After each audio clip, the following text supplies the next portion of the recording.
It's been 10 days since the bombs have dropped. You finally made it up into the mountains. You're so hungry. This will be worth it. You're convinced. You trek through endless forest and rubble. Finally, you reach them. The rumors were true. The cheese caves exist. Welcome to Scion, Godsend. I am your story guide, Gilbert Ramos. I will be offering no context for that little snippet. Perhaps, who's to say, maybe it'll be an Easter egg or a prerequisite or a proposition. I can't fucking word today. Story guiding is going to be a nightmare. Let's jump into promos because we got those today. So for those of you who have been keeping up to date and keeping an ear to the ground, Scion God has now officially launched up on BackerKit.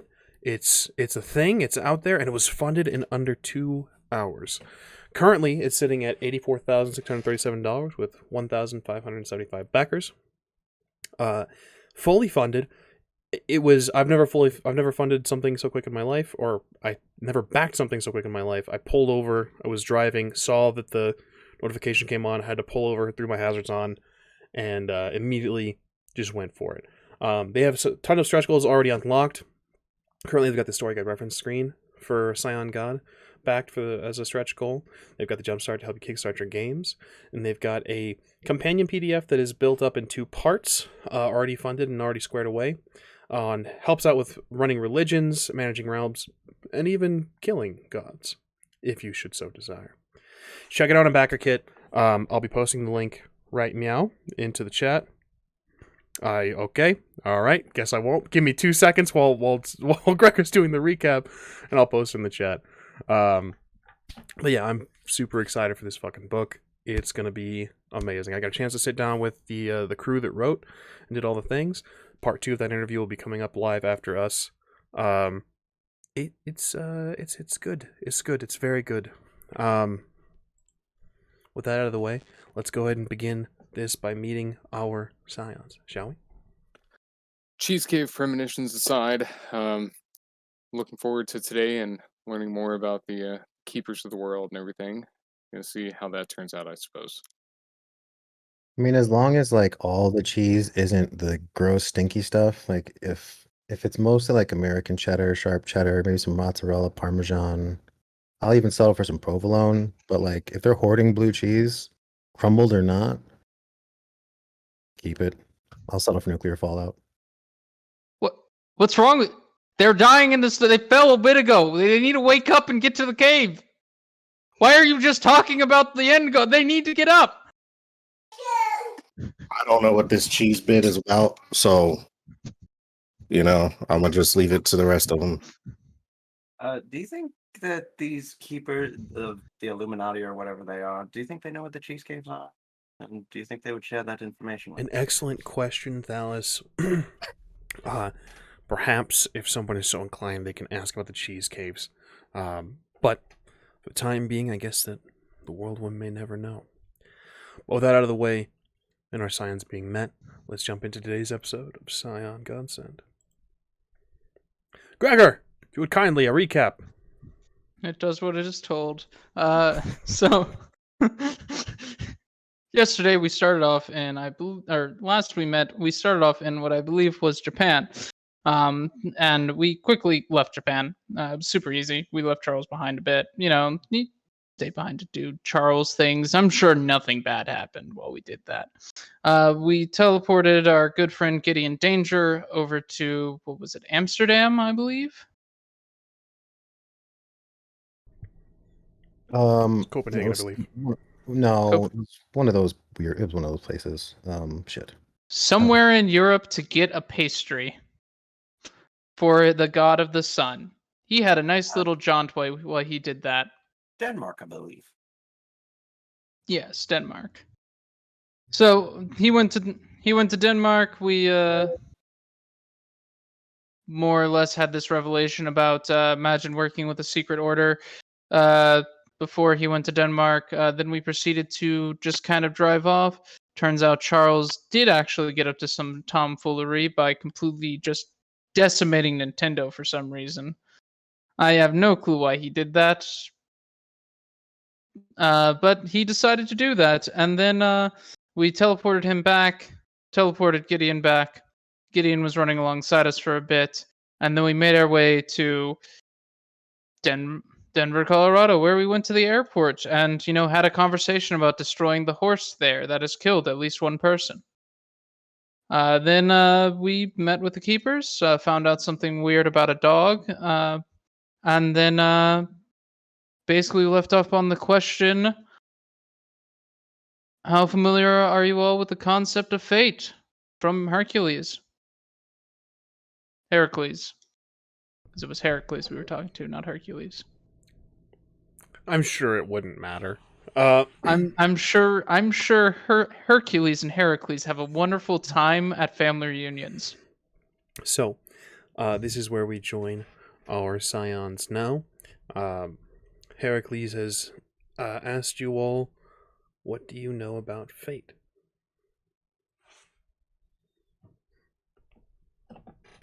It lets Is that- us do is that things. Is that a rhetorical question?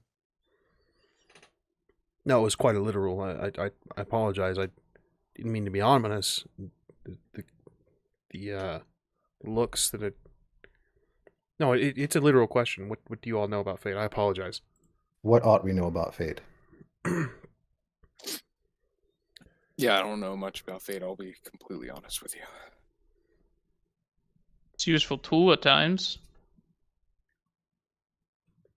I mean, there's sometimes I sit there and wish, like, man, I really hope this happens, and sometimes it does, but I just think of that as getting lucky, I guess. I guess could be seen by some as a sort of loose script of events. All accurate, yes. What ought you know about fate is that it binds us all together. It is the reason gods have power. It is the reason that they are confined. It is the reason that all of us are here, really. It is the weaver of stories.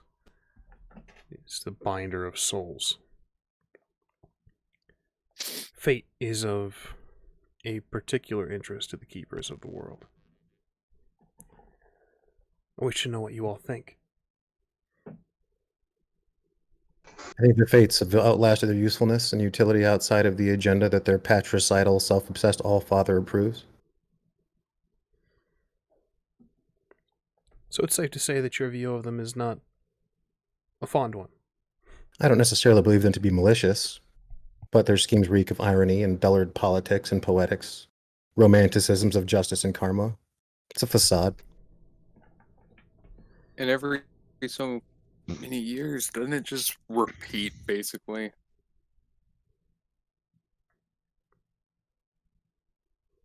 What do you mean? Well, if you look at civilizations as a whole, every 500 years or so, like, the history of the civilizations just repeats into a new cycle.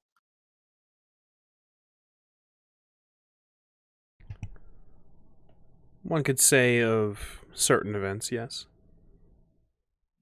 Why are they of interest to you? I have no malice for the fates. No malice for the tapestry that we sit upon. Wasn't my question. It's a question for me personally or for the organization.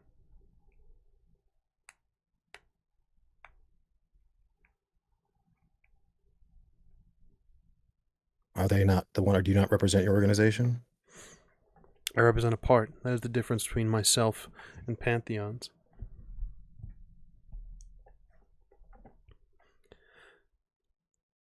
What is your objective here?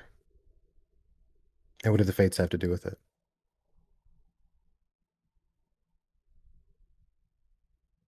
We all sit on the tapestry. Certain beings are undeserving. I'm sure that some of you agree. Who's to make that claim?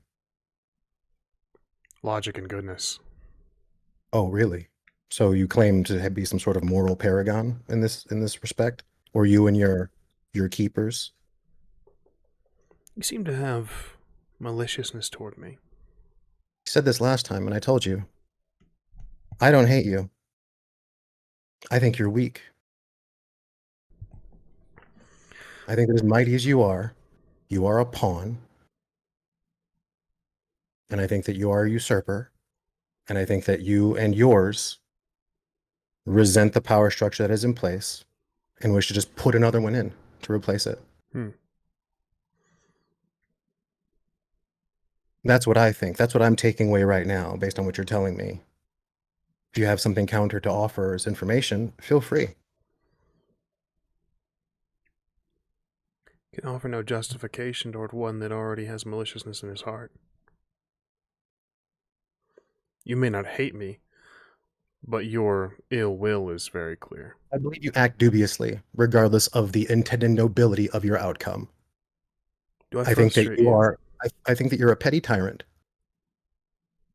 And I think that you wish to act behind the scenes because you're afraid that those who would be subjugated by force can resist you.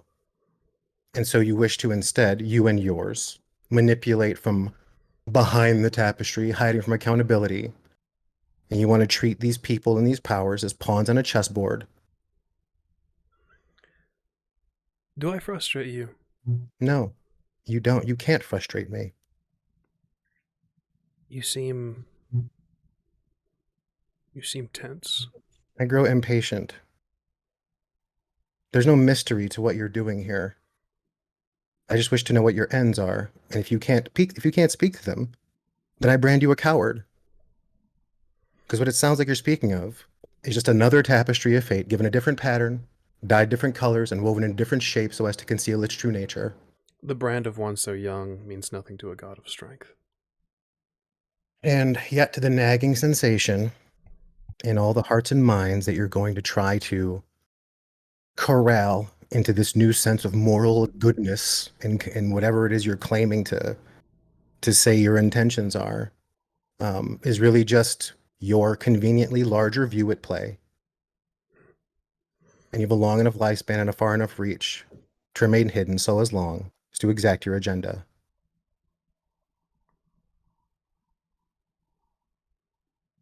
And so now you only seek to know the ends to our means. There's little else to concern myself with. I already know your means. Do tell. You are a secret society that have an agenda. I wish to know what that agenda is, so that I know whether or not to care. You lack patience.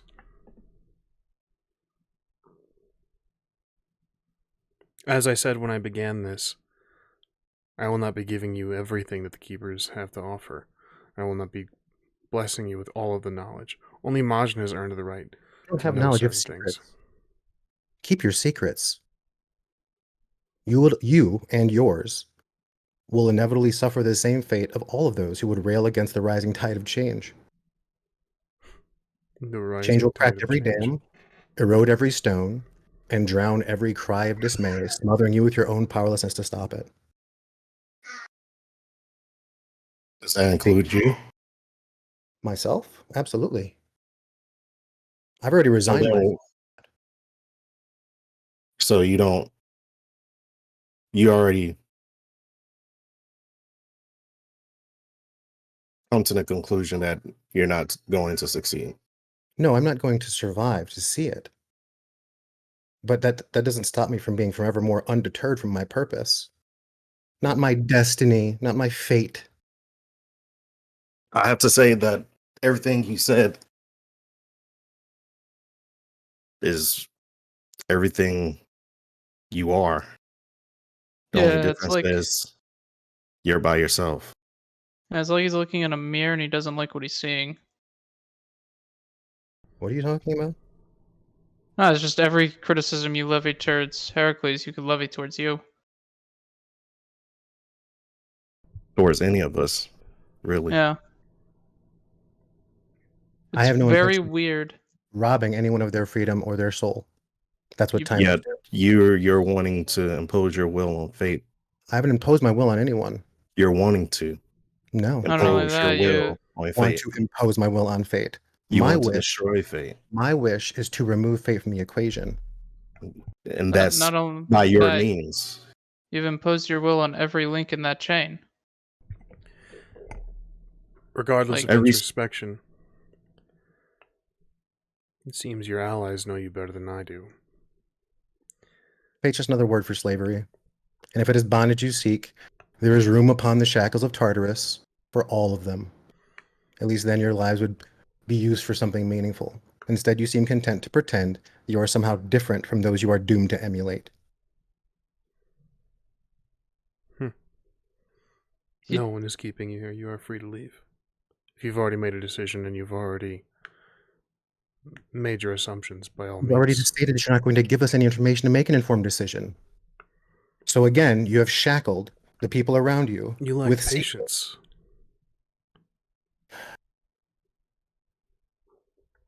As most that are young do.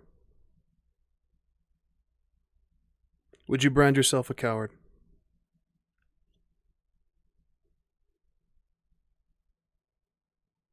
Or do you have the courage to take the necessary steps to earn My knowledge? die has already been cast. I am a non-entity, unbound by the threads of fate. I am simply an incarnation of the end. The winds of change race through my veins, and this is my essence. I am not special, nor important. I am simply elemental. I see you avoid the question. No, I don't value what you value. Withholding information is the essence of tyranny. Controlling the flow of information is the tool of the despot, the dictator. The greatest tyrannies are always perpetuated in the name of the noblest causes. I point to the room. So if you wish to hold yourself separate from them, then by all means declare your intent. Otherwise, you're just another pretender to a throne you can never sit on.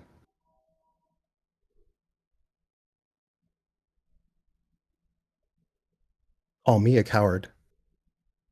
I've spoken my intent. I speak freely. I speak my truth. You demand patience? I owe you nothing. And I owe you nothing as well.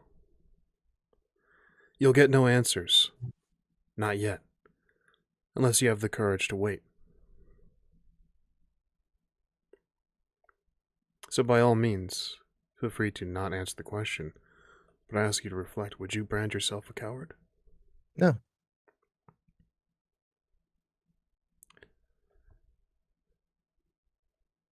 We seek... looks away from you, Gideon, to Charles, Gregor, and Thalis. We seek change. Fate is the tool. Fate is the means.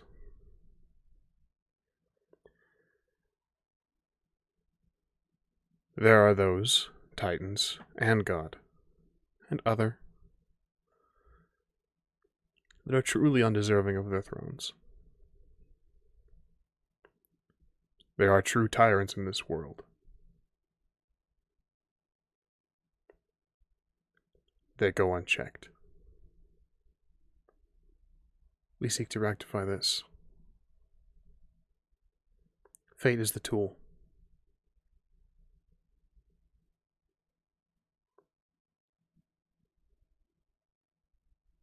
How do you distinguish between the tyrants that are undeserving and the ones that are? Carefully. This group convenes, discuss, we watch.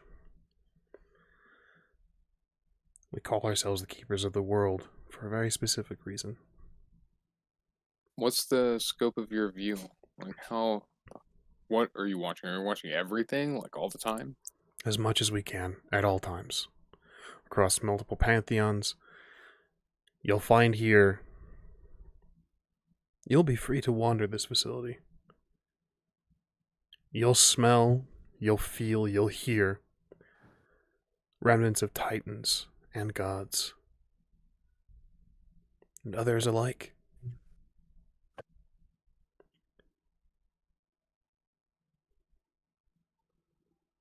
Battle lines have been drawn. We do not agree with the lines. Where would you put the lines?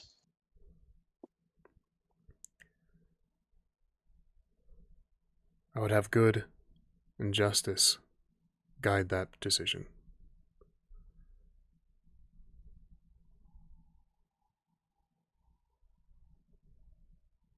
Hmm.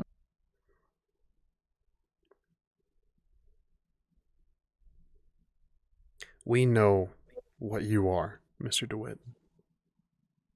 And this doesn't concern us. You've shown. We've heard the good that you've done.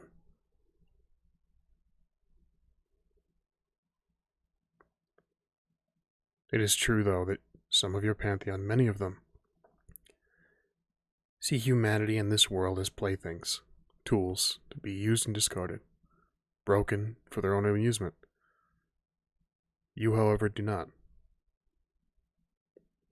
Yes, but I won't deny links to those. I mean, my own father sees humanity as his preferred plaything over all others.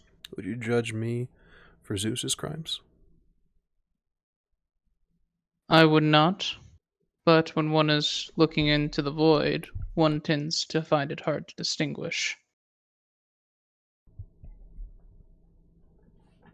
We make it our mission to do so.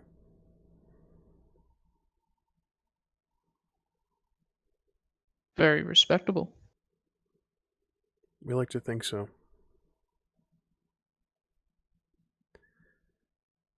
The sanctimonious do. As do those who levy insults.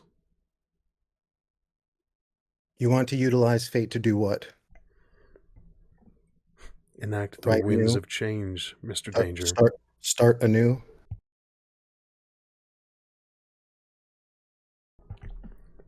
Start properly. That's what I thought. Keep the world in your own image, the image of those who you counsel that you deem worthy. You feel free You to all think see what you what's happening wish. here, don't you? You all do see this. This is just the potential for more control. And which leads to the point of your existence, doesn't it? The point of my existence is the removal of those mechanisms. Then you Dismember would. the controls placed by tyrants and despots and pretenders. Remove the threat of conflict by flattening the hierarchy. Literally. About Yeah. what This is- guidance are you using? These What morality are you using to John, judge? I would allow it to do itself. But you're doing it. No, I'm not. I'm removing the oppressive nature of the controls placed on it by people like this. Oh, he's an anarchist. So your issue is that people are utilizing fate as a tool to enact their own They want to control the ambition. narrative. They want to shape the world, and above all, be revered and worshipped for it. Okay, I simply and want then the work over to be here, undone. the Keepers of the World, the organization, respectively, reacts to events at their own discretion and choose people by their will to either remove or add to the tapestry of fate. Yes, which is not a right that the denizens of this world or any other have ever agreed to. They have to stand in awe of powers that they don't understand, and that they have to wittingly or unwittingly hand over So why don't based on their need of superstition or adherence to codes handed down from higher powers, idealized beings, ideologues. Nothing of this Gideon, natural. you realize that you become the ultimate check to balance this, and that this is ultimately a goal that coincides with your goal very well, right? No, they wish to You would be able orchestrate. to. They wish to orchestrate anew. I don't wish to see a conductor lead the band. They wish to conduct. We Yeah, have more that's in what makes you the common- ultimate check. We have more in common than you believe, Gideon. I would burn the tapestry to its ends. I would see Ananke, the mother of the fates, removed of all of her possessions and power. The threads no longer supplied to be woven. I would see the tapestry unravel. How? It's quite simple, really. Maybe if you're patient, you'll find out. Now, you're the coward by your own metric. I don't imagine I will be around to see it. Especially if you're working alone.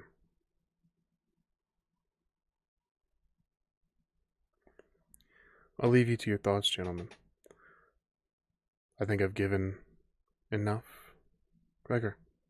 If we're free to roam, do you mind if I bring my dog here? Because he's the one on the door, and he might have something that needs to be getting rid of from here. By all means. Okay. You feel free to deliberate amongst yourselves. Discuss things. I'll be wandering the halls. You may stay as long as you like. If you have questions, find me. Majin, if you would kindly join me.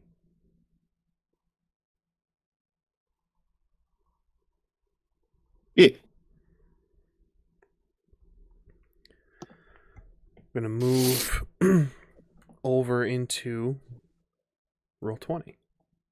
So, for those of you guys who are not aware, dear viewers, Roll20Con is happening right now. We have Scion Hero and Scion Origin that are available in Roll20 right now. Forgot this announcement, so we're going to plug it a little bit right now. As you can see, the screen has changed. We've made some alterations in different things. The art piece you see, of course. Oh man, Charles, who did that one? What piece is that? What's that? Some scrub Italian. Some scrub Italian indeed. Did do this. These are our 3 from our Origin, our Season 1. We'll be getting the other 2 added very soon. Again, hopefully by that same scrub Italian. But from what you guys can see, so you guys will see a lot of stuff. You, dear viewer, will see a lot of things that they do not see. So, shh, don't tell them anything. But this is the location in which you find yourselves here now.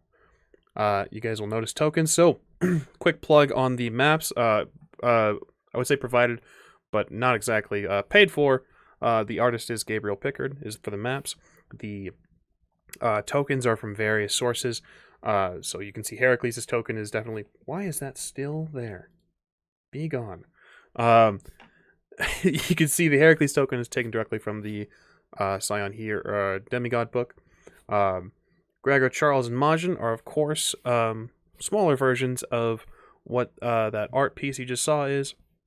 Gideon is from some free use art for... I already forgot his name, but it's from World of Warcraft. It's a little bit more accurate than what I had originally placed in there. And THALIS is from Roll20. It's Monster Grin on Roll20, the artist. Again, I apologize, THALIS. I do not have artwork for you just yet, and you were not available. So, for now, you're this blonde pretty boy with a fur coat. Yeah, that's fair. It's probably not too far off the mark anyway. But this is where you guys are seated. Heracles has asked you to join him. There is no grid, because Scion doesn't care about your grid, so you're going to have to click and drag and things. If you so choose to move around, let me know where you guys are at and all that good stuff. But this is the room you guys are in. Again, there are books, there are the busts of certain heads and things, some iconography from myths and things, and the doorway is over to the right.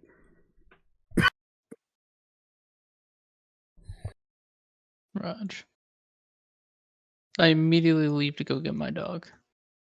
Because I have questions about the whole why are people worshipping your dog? So I do not. Oh, there's no grid, so I can't use the pointers. That's annoying. Yeah. Cool. So, Heracles and Majin. Majin, are you going to be joining Heracles? Yeah. Excellent. So, I'll place you guys just kind of... You know what I can do? Look at this. Check this out, chat. Boom. You guys can see it? They can't.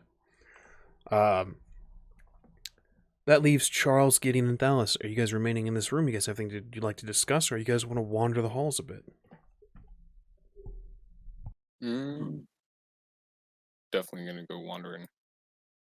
Yeah, wandering sounds fun. Maybe they've got a neat snack bar. Oh, I could use another beer. I bet you they have a foosball table. Oh Oh, my that'd be god. Gideon, you want to tag along? No, I have something to attend to. Instead of these blustering blowhards. I'll meet you all outside. Okie dokie. You want me to grab you anything? No, there's nothing for me here. Okay. Gideon leaving the compound entirely. I mean, I'll go out on the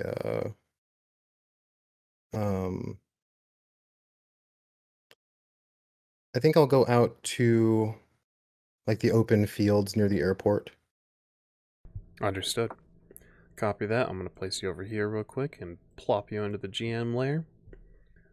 Charles and Thalis. Where are we going? That is a good question. We'll get to you guys very shortly. However, for the time being, I'm not going to change that just quite yet. Majin, you walk with Heracles. Various surfaces, so the floor of the hallway that you currently are in is concrete. It transitions very quickly to wood paneling. You can peek into other rooms and you can see there's carpet. It's a... There it is. I knew it. I knew it. Couldn't go 2 seconds without playing around in Roll20. This is what we do here. Professional. Where? Majin, it seems like a relatively spacious place. There are many rooms. There are many kind of. It's not. I would say that you may get lost, but I think that you have a little bit more sense than that. Charles will likely get lost if he doesn't have someone with him. But you can see a number of things as you pass. You can see a sort of gym area. You can see from transition from concrete into sort of this strange linoleum style floor. You can smell chlorine from emanating from one room. But Heracles escorts you toward what looks like just a simple door that opens up almost like an apartment area.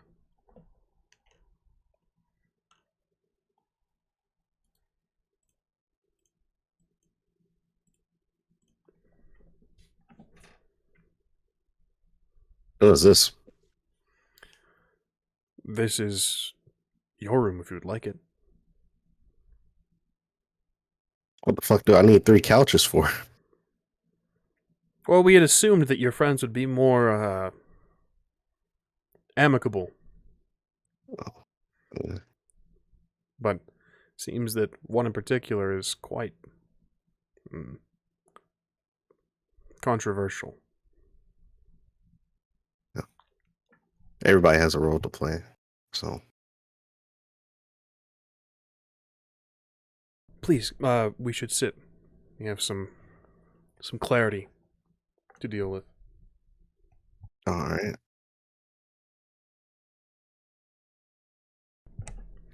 Heracles sits down to your right and says, "What do you think of what your friend said?" Which one? The talkative one. I mean, for the most part, I agree with him. You know, I agree with you both. Like you said, I think his goals align with mine and the organization's.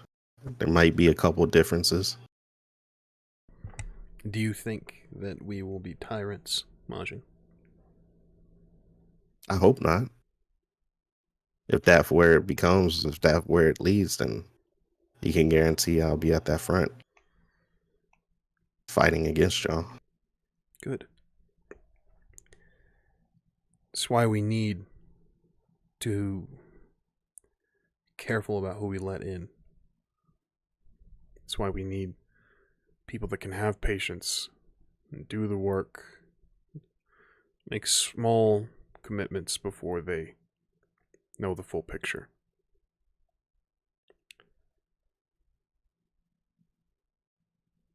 We don't want tyrants.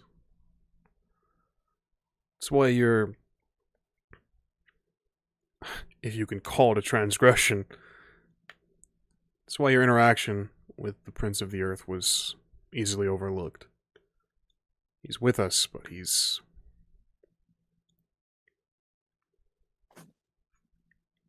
teeters on the edge of being a tyrant. His direct rulership is not what we strive for. And how do you become a part of this? He's useful, and he has his heart in the right place. But he's more hands-on than we would like. It's difficult to break old habits. Well, I'll be honest. I think that kind of describes us.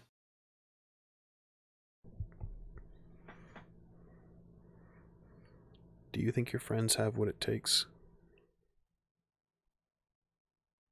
Knowing just what you know now, do you think that they could be an asset? Do you think that they could... I don't want to ask you the same questions over and over, but do you trust them, Majin? Yeah. I mean, 2 of them I just met, but Gregor and Charles, yeah.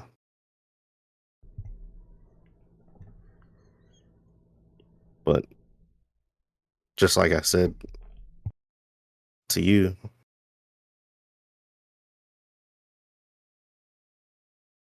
if they were to become tyrants and become everything that was described, I'll stand against them too. It can be difficult to raise your blade against a brother.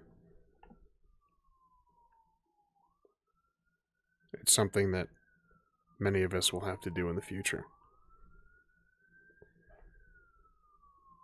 Why don't we begin with your questions, Majin? We haven't told you everything. We've been very clear that we wouldn't be telling you everything right off the bat. What questions have arisen that you want answered? How does this work? You know, of course we, do things here and there, but the hierarchy, the goals that we happen to set, and how does it come into play? Who's deciding this stuff? There is no one at the head. There is no Zeus. There is no man behind the curtain. There is no head chair. We decide together. We keep each other in check.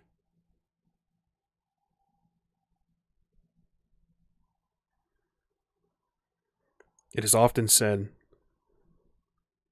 that Imhotep is the brains behind the entire operation.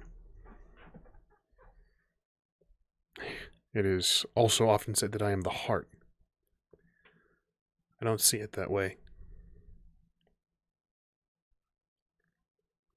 Myself and Imhotep shared an ideology, but everyone that we've gathered here is important. Everyone, their viewpoints are needed and necessary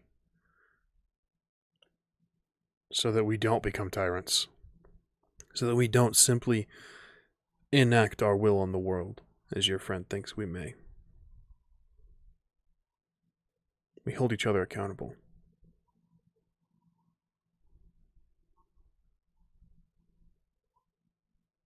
It hasn't been done before? But we are attempting, though. No. One of us being held accountable.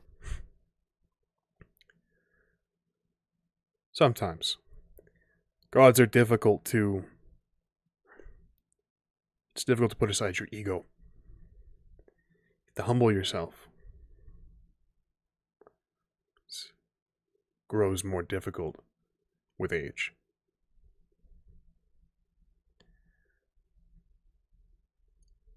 In a way, we are an entirely new pantheon.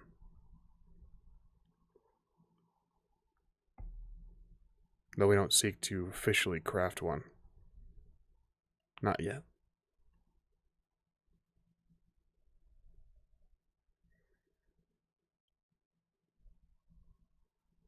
I noticed you didn't mention dragons last time. Are there any? We've been unable to recruit in that regard. They've existed much as we have in secret. And truth be told, they're a lot better at it than we are.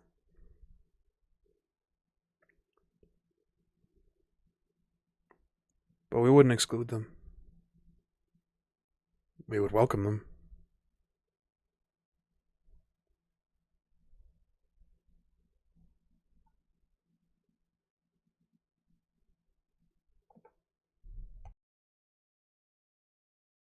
Well, like I said, I appreciate this. And I think my views align. So,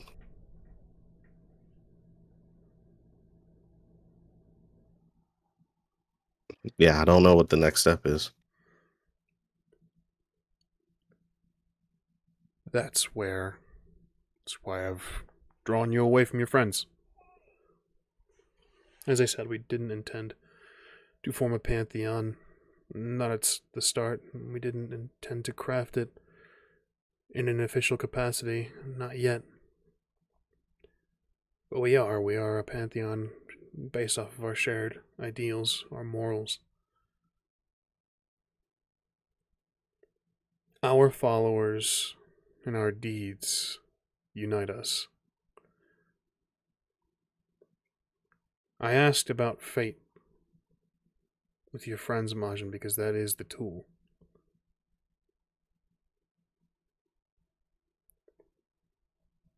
Perception is everything to mortals.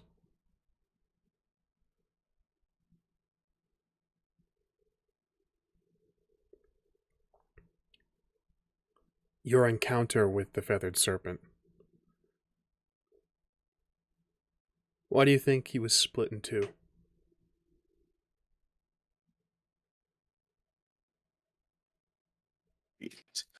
You're asking me to think too much. Dual natures, conflicting with each other. Precisely that. In addition to that, there were those that remembered, somewhere deep in their minds, of the worshippers of the deity, and those that remember him before he was a deity. Kukulkan, Quetzalcoatl, two sides of the same coin.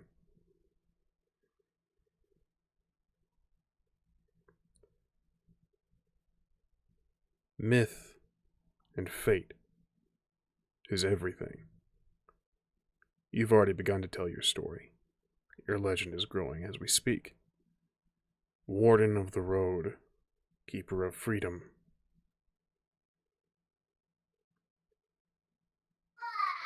This is what the people will know you as. And as you go through your steps, as you ascend to your divine mantle, this is who you will become. It is incredibly important for us to influence the world if we want to be perceived correctly. Because if we are not, we will change. If people view you as a tyrant, you will become a tyrant. Enough worshippers that fear you, you will give them reason to fear.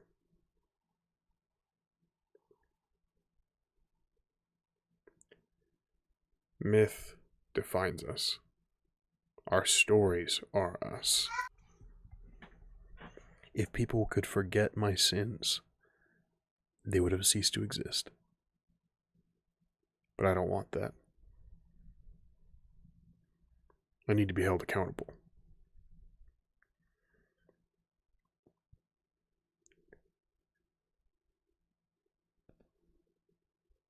We, the Keepers, are seeking to craft something. We are weaving a myth, all of us together, rewriting fate. Okay.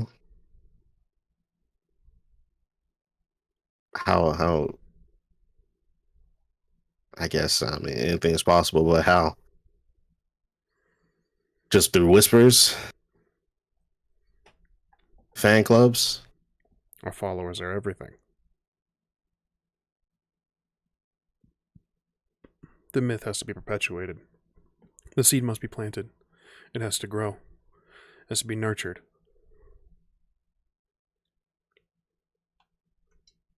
We want a better world, Majin. Godsend don't deserve what they have. Nor do most titans. Nor do most dragons. Nor do the others.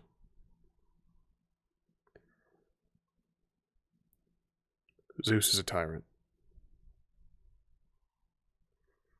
And as much as it pains me to say, and as much as it will pain you to hear, so is your father.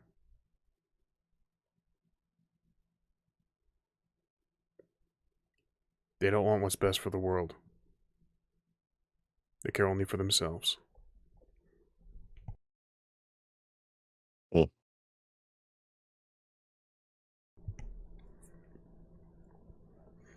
We think you have the necessary steps to know and to choose.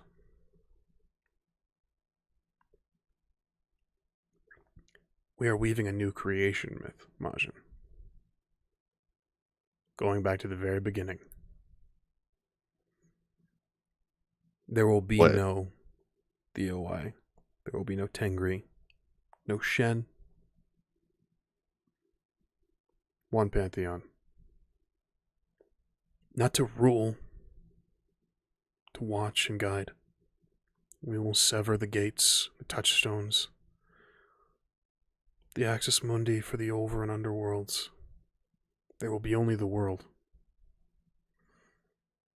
Helios, Apollo will no longer bring the sun over the sky every morning. It will be a ball of flame. Nothing more, nothing less. There will be only rock below. Above the mortals, only sky. We will watch and guide as best we can. No more incarnations.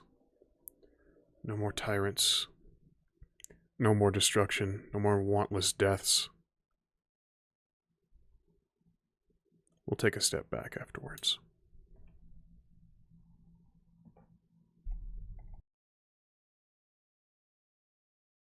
Well,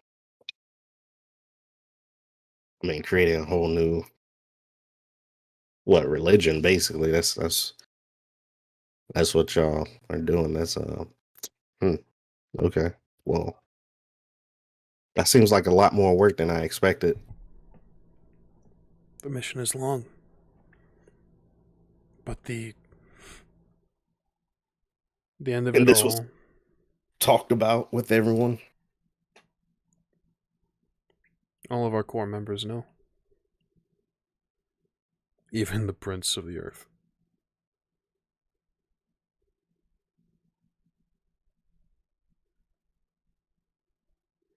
It's a world that would thrive.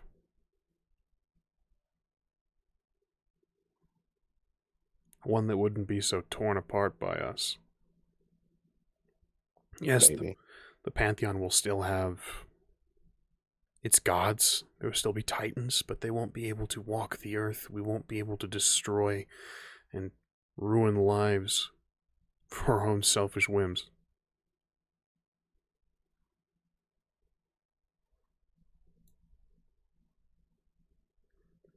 I think it's a world worth fighting for.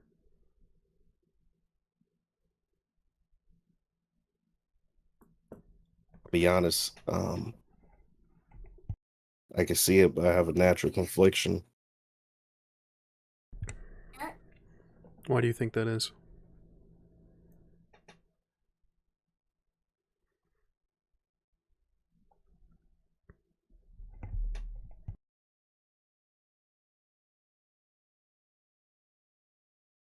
I have a feeling that this is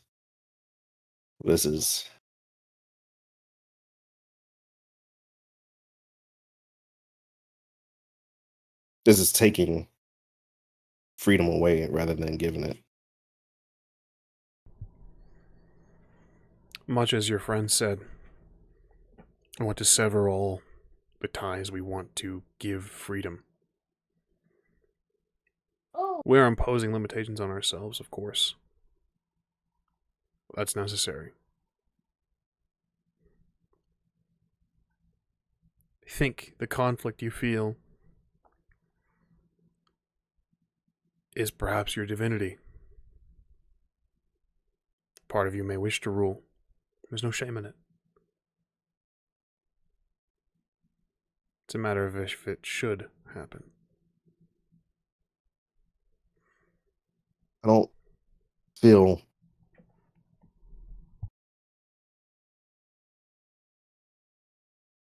that we are the ones to make that myth.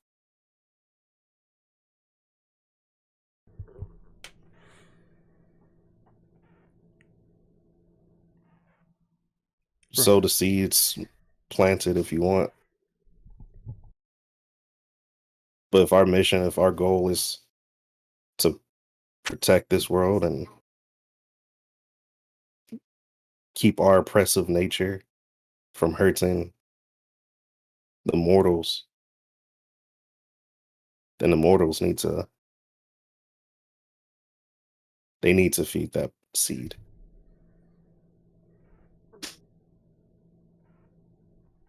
Otherwise, we just become exactly what Gideon says. We have to give them the idea at the very least, Majin. They need to seize control for themselves. It's the point of the myth of the beginning. The creation myth has to begin somewhere. Humanity, for all of its boons, is short-sighted and short-lived.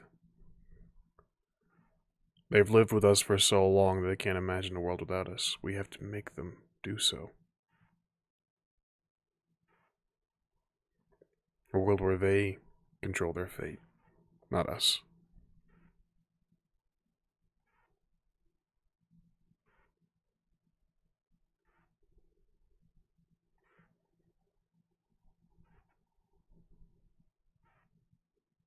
Yeah.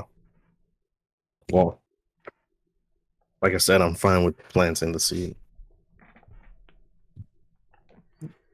But I won't force someone to take it. No one's asking you to.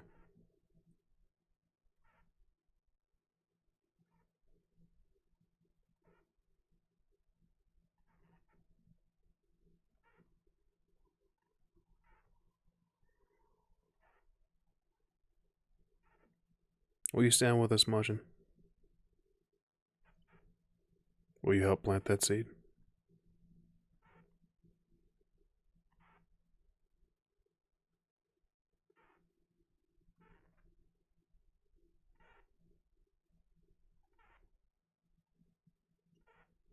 Yeah. There's a large smile that grows across his face. He reaches his hand across the table and says, "Then welcome to the Keepers." I take his hand. As I said, this room is yours if you wish. You may reach it. Your brother tells me your horse will know how to get back. It's here for when you need a place to stay. You will always have shelter. Your friends will be offered guest quarters for the time being. If you wish to stay the night, it is late. As distasteful as it may seem, you will have to keep this a secret. Small doses.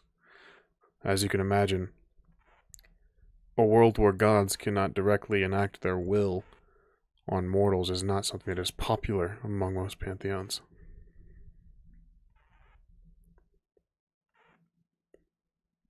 We ask that you be careful who you share this information with.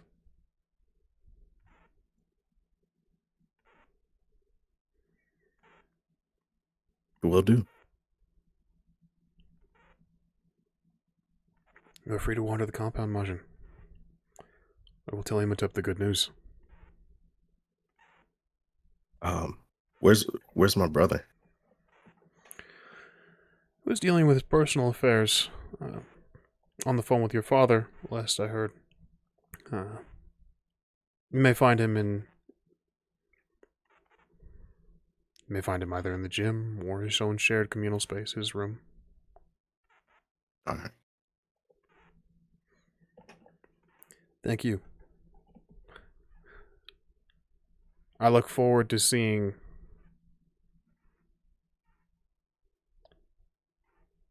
working together, Martian. Same. Thanks for bringing me in. He nods, rises from his chair, and heads toward the door. Got it. Y'all got a PS5? You'll find There's- one under the television in the cabinet. All right. Controllers, right? 2. Okay. Y'all just got money to spend. Fuck. Yeah. All right. We'll enjoy the benefits of being deities while we have it.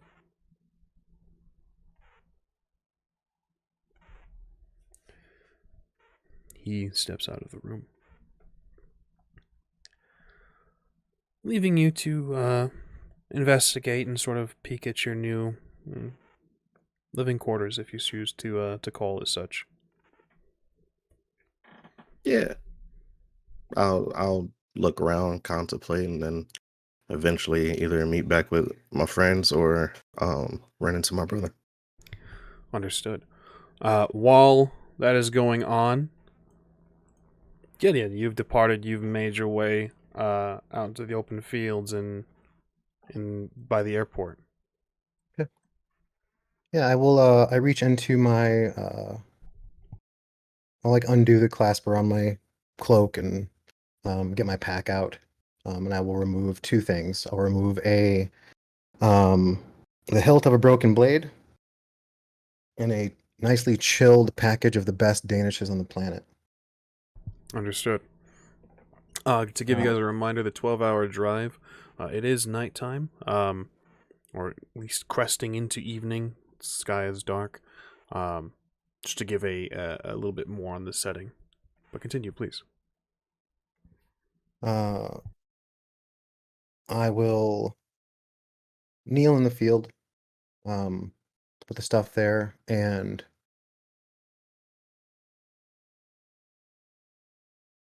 reflect on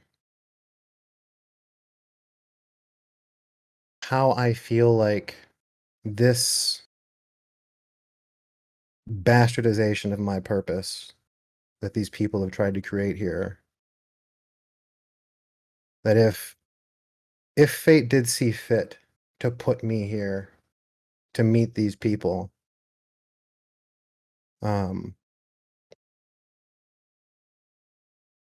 then it has ultimately sealed its own.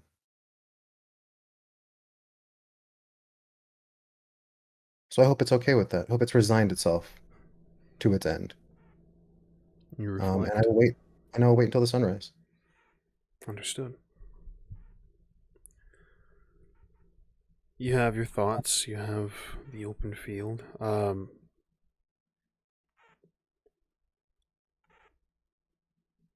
I'll say,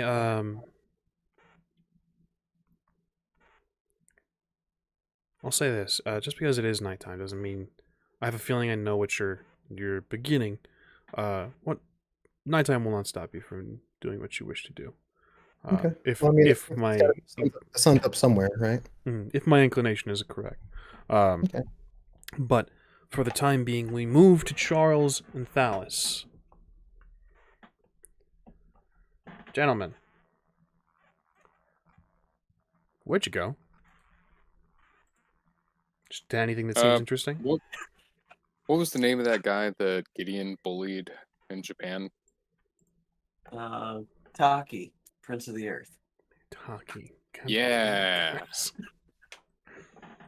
I'm gonna use my Red String of Fate's knack of with the motif of everyone has importance to try and track down the Prince of the Earth. The word you're looking for is disgraced and shamed. Okay. Maybe he's in the sauna. That's where I would go. Maybe he's crying in the bathroom. Go ahead and give me But the sauna would hide his tears. what skill do you think you would need for this? I'm gonna ask for a roll here. I would say as far as skills go, survival. Survival. I can see survival. For Some fun with him. Can I provide some assistance? you absolutely may. Same perfect, roll, because Thalis. I'm I'm- gonna have you make. Well, Okay. we're gonna do Thalis's roll first. Survival. Well, what? How do you want to do this? How do you want to help? What's the skill you want to use? What do you think you could possibly bring to the table here? Let's see. Survival.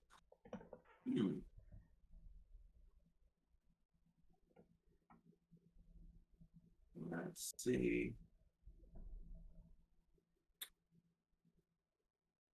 I don't know if presence would really do it, but maybe cunning for like tracking somebody down.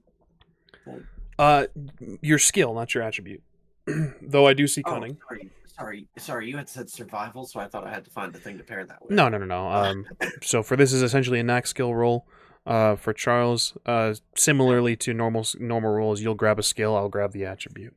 Though, Gotcha. mind reader that you are, I will be choosing cunning as well. Gotcha. How do you feel about cunning and empathy? Yeah, kind of like cluing in, like, if I was Yeah. shit on by a titan that can, break my sword, then I would probably, be sulking in my bedroom, blaring K-pop, Absolutely. Yeah. For that matter, Good. can I use my specialty in ambition with empathy to improve my roll? I'm gonna say, so you got 6 successes. So we're gonna have six enhancement for you to your roll, Charles. Actually, real quick, I have the perfect partner knack, so I double the usual. Double benefit that. for Okay. my team rolls. Charles, describe to me how your ambition specialty would come into play here. Make an argument for this. For a similar reason why Balance would be using empathy in the first place. Be getting into the mindset while trying to track him down with survival. Mm-hmm. How would his ambition come into play? Or how would yours or his ambition come into play? Basically giving me more insight into what he would be like after having his ambitions of coming and smiting us so thoroughly thwarted. I'll allow it. You guys are talking a lot of shit about a god. All right. Go ahead and give me the roll. Yeah, you have a plus 12 enhancement, so even one success, you'll get an additional 12. I don't like where this is going. I got 2 successes. Okay, well that's 14. So, you can feel the string. The string is way back when. I think episode 1 or 2 of Scion Godsend. You got this as a gift from your father. It's in the form of a red bandana. You see, Thalis, you and Charles both see the thread kind of untangle a little bit. Bandana comes undone into a single thread. It stretches out into the world. You, dear viewer, you who has a bird's eye view and omniscient and omnipresent, marginally, see the thread shoot through the world into the clouds, past the airplanes that are taking off at the Denver airport, outside, past Gideon, who is kneeling and reflecting on the bastardization of his goals. This thread weaves through the world, across the skies and through the clouds, across the oceans and seas. it ties itself to a small shrine. A simple, small home where incense burns to the Prince of the Earth. You see him resting in a chair, holding his sword, looking at it, puzzled.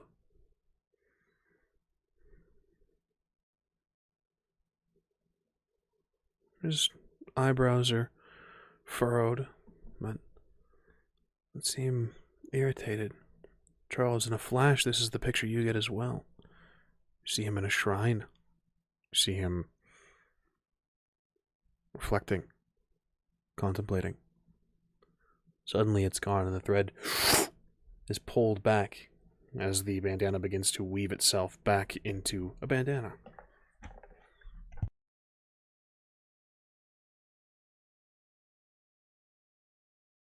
Can I use my surplus successes on a twist of fate? No, you would need to use your path. You would need to have invoked your path. Worth a shot. Okay, fantastic. Then, as lovely as that was, guess I'm just gonna start running into rooms from here. Okay. Cool. So, Thalis, you see this kind of happening. Charles kind of goes, huh. And then takes off down the hall. Charles, do you let him know where you're going, what you're up to? No. I'm just gonna No. be like, any like turn in the hallway, anything like that, I'm gonna basically drop to all fours and like monkey hoof it.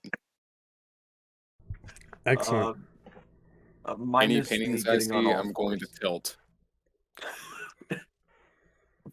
The worst person, Dallas. So I'm gonna try to keep up with him, minus the running on all fours part. I think 2 legs is sufficient, Excellent. but I'm not gonna fix any of the paintings. One of the first rooms that he runs into is this sort of almost looks like a classroom almost. There is a desk at the front, along with a number of you can see him as he's running tilting paintings. There's a number of desks and chairs. There is a large whiteboard behind the frontal desk. Frontal? That's not a word. Yeah, there's a little desk in the corner. It looks like a little timeout area. Yeah, it looks like a classroom almost. Huh. I'm gonna stack all the desks on top of each other and put them onto one wall, and then do the same with the chairs. And then I'm gonna turn the timeout area upside down. Thalis, anything? You know, with one of my purviews being chaos, I'm inclined to help. Just to see what would happen. Excellent. If there are any apples on the teacher's desk, I'm gonna take those. No apples on the teacher's desk. You can see the Must not be good to- as you guys are stacking, the carpet is relatively new. It's a little bit dusty in here. Like this place doesn't get used very often. There are a number of markers and things attached to the whiteboard. There's a couple cupboards and things where it looks like there's what looks like there's a stack of like iPads to distribute amongst maybe students. It's difficult to tell. The wallpaper isn't exactly that. Nobody uses wallpaper anymore, but it is now wallpaper sort of covering up. You can see some portions of it are a little bit furled at up to the corners. Yeah.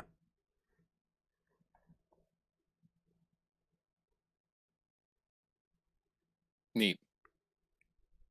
Once I finish all that, I guess I'm just gonna run into the next room. Excellent. Up and away. I would like to tilt the whiteboard before I leave. You tilt the whiteboard. So you tilt the whiteboard. It's a larger space. You tilt it, and you rip some of the wallpaper on the back, revealing that it's just concrete with some purple. Almost looks like there's a mural underneath, like sort of ink splotch.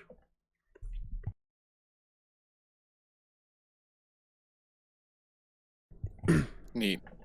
Gonna run into the next room. Desperately tries to avoid any Yeah. hint of Mythos What's that? fuckery. What's that? A call to adventure? Absolutely fucking not. Thalis, Charles, you guys dip out, running toward or rather, Thalis. I'll ask you. Is there anything else you do in this room? Call to adventure can completely be ignored entirely. This is a sandbox for you all.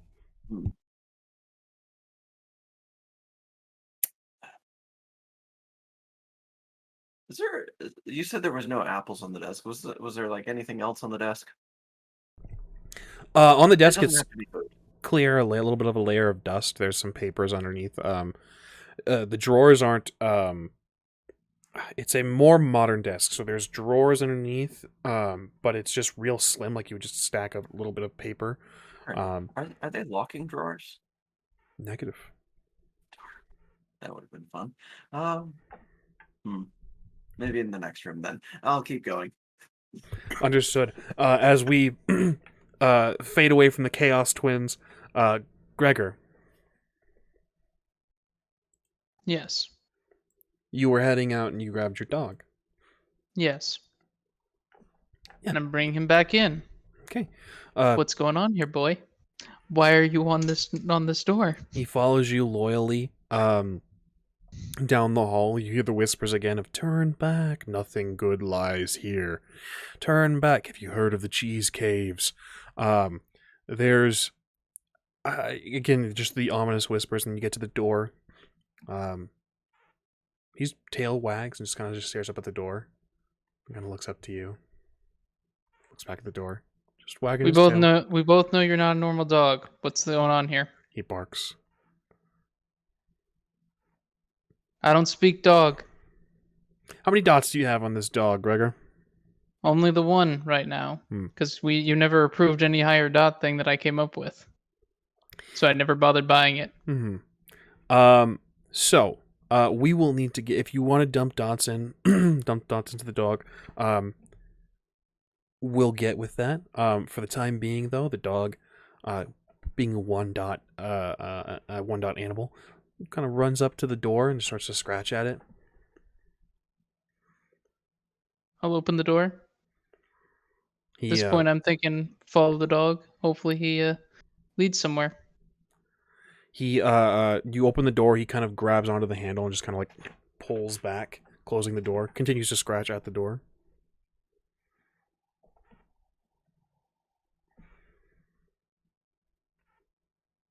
Can I occult investigate the door? You absolutely may. Okay. Thinking intelligence occult, unless you've got something else. I would say cunning. Cunning occult. You're doing this in the moment, unless... screw it. You got time. Do intelligence. Take a little more time, though, but for the... Yeah. I'll... Okay. Let's nerd shit out. Huh.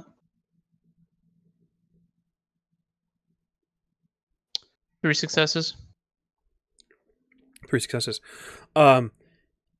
There's a goal here. What are you trying to determine with your roll?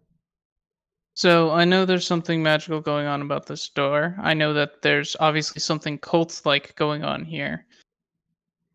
Is that what he's lost? Why is the mural important? Is there something magical going on here?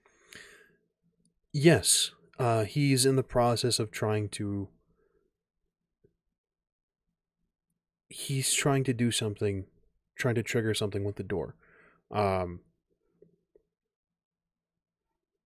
Yeah. You're kind of left to watch as you're kind of figuring this out. You think that he's trying to, like, open it, but when you opened it, he closed it right back. So there's something different going on here. There's something you're not seeing quite yet. Is it a portal?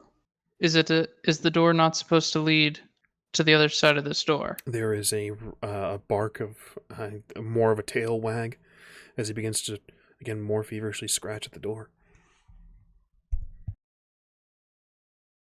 Now my mind's going to something like Key in the Gate, but it's preset.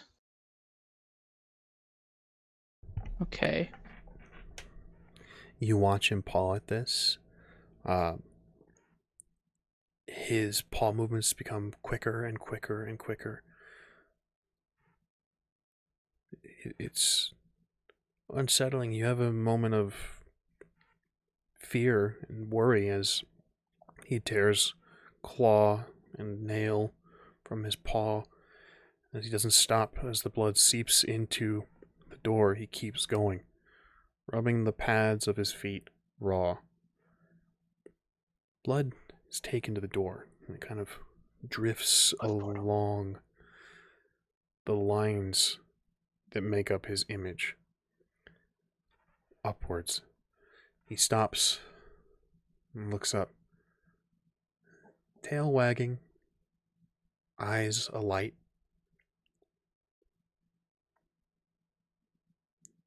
Blood encompasses every line. It stretches thin until the door is outlined in blood. He gives a bark. I assume now I can open the door. Mhm. I open the door. You open it. Nothing's different. There's just the room we've entered into. See the chairs, you can see the table where once your friends sat.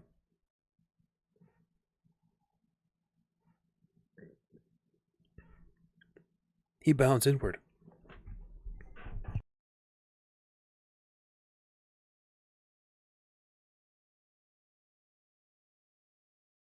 Is there anywhere specific he's going? He turns back and wags at you. That's really about it. I get the feeling he just activated something. That's what he was doing. Is this really the same room? Given that I have keys to the memory palace, is everything exactly as I left it, give or take? Everything is exactly after you left it. Save for the fact that Charles and THALIS are gone. Yeah, that, give or take whatever they ended up doing. You can hear Stuff within reason. You can hear footsteps down the hall. You can hear Chim Chim kind of squawking. You can hear THALIS and Charles running.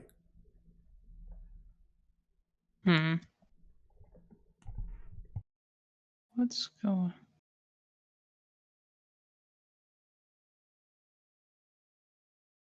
This is odd. This is odd as hell. I'm gonna start wandering with him. Mm-hmm. See if he reacts to anything else like he reacted to the door. He runs down the hall. You can see Charles and THALIS. The dog rushes up to them. Charles, THALIS. You don't see the dog. Like at all? You're alone in that hallway as you're going toward your next target for your chaos.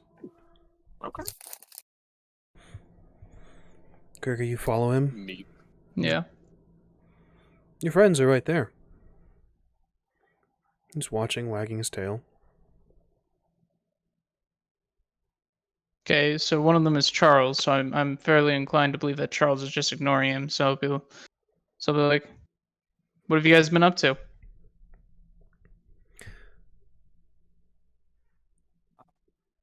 Nothing. No response. They continue down their way.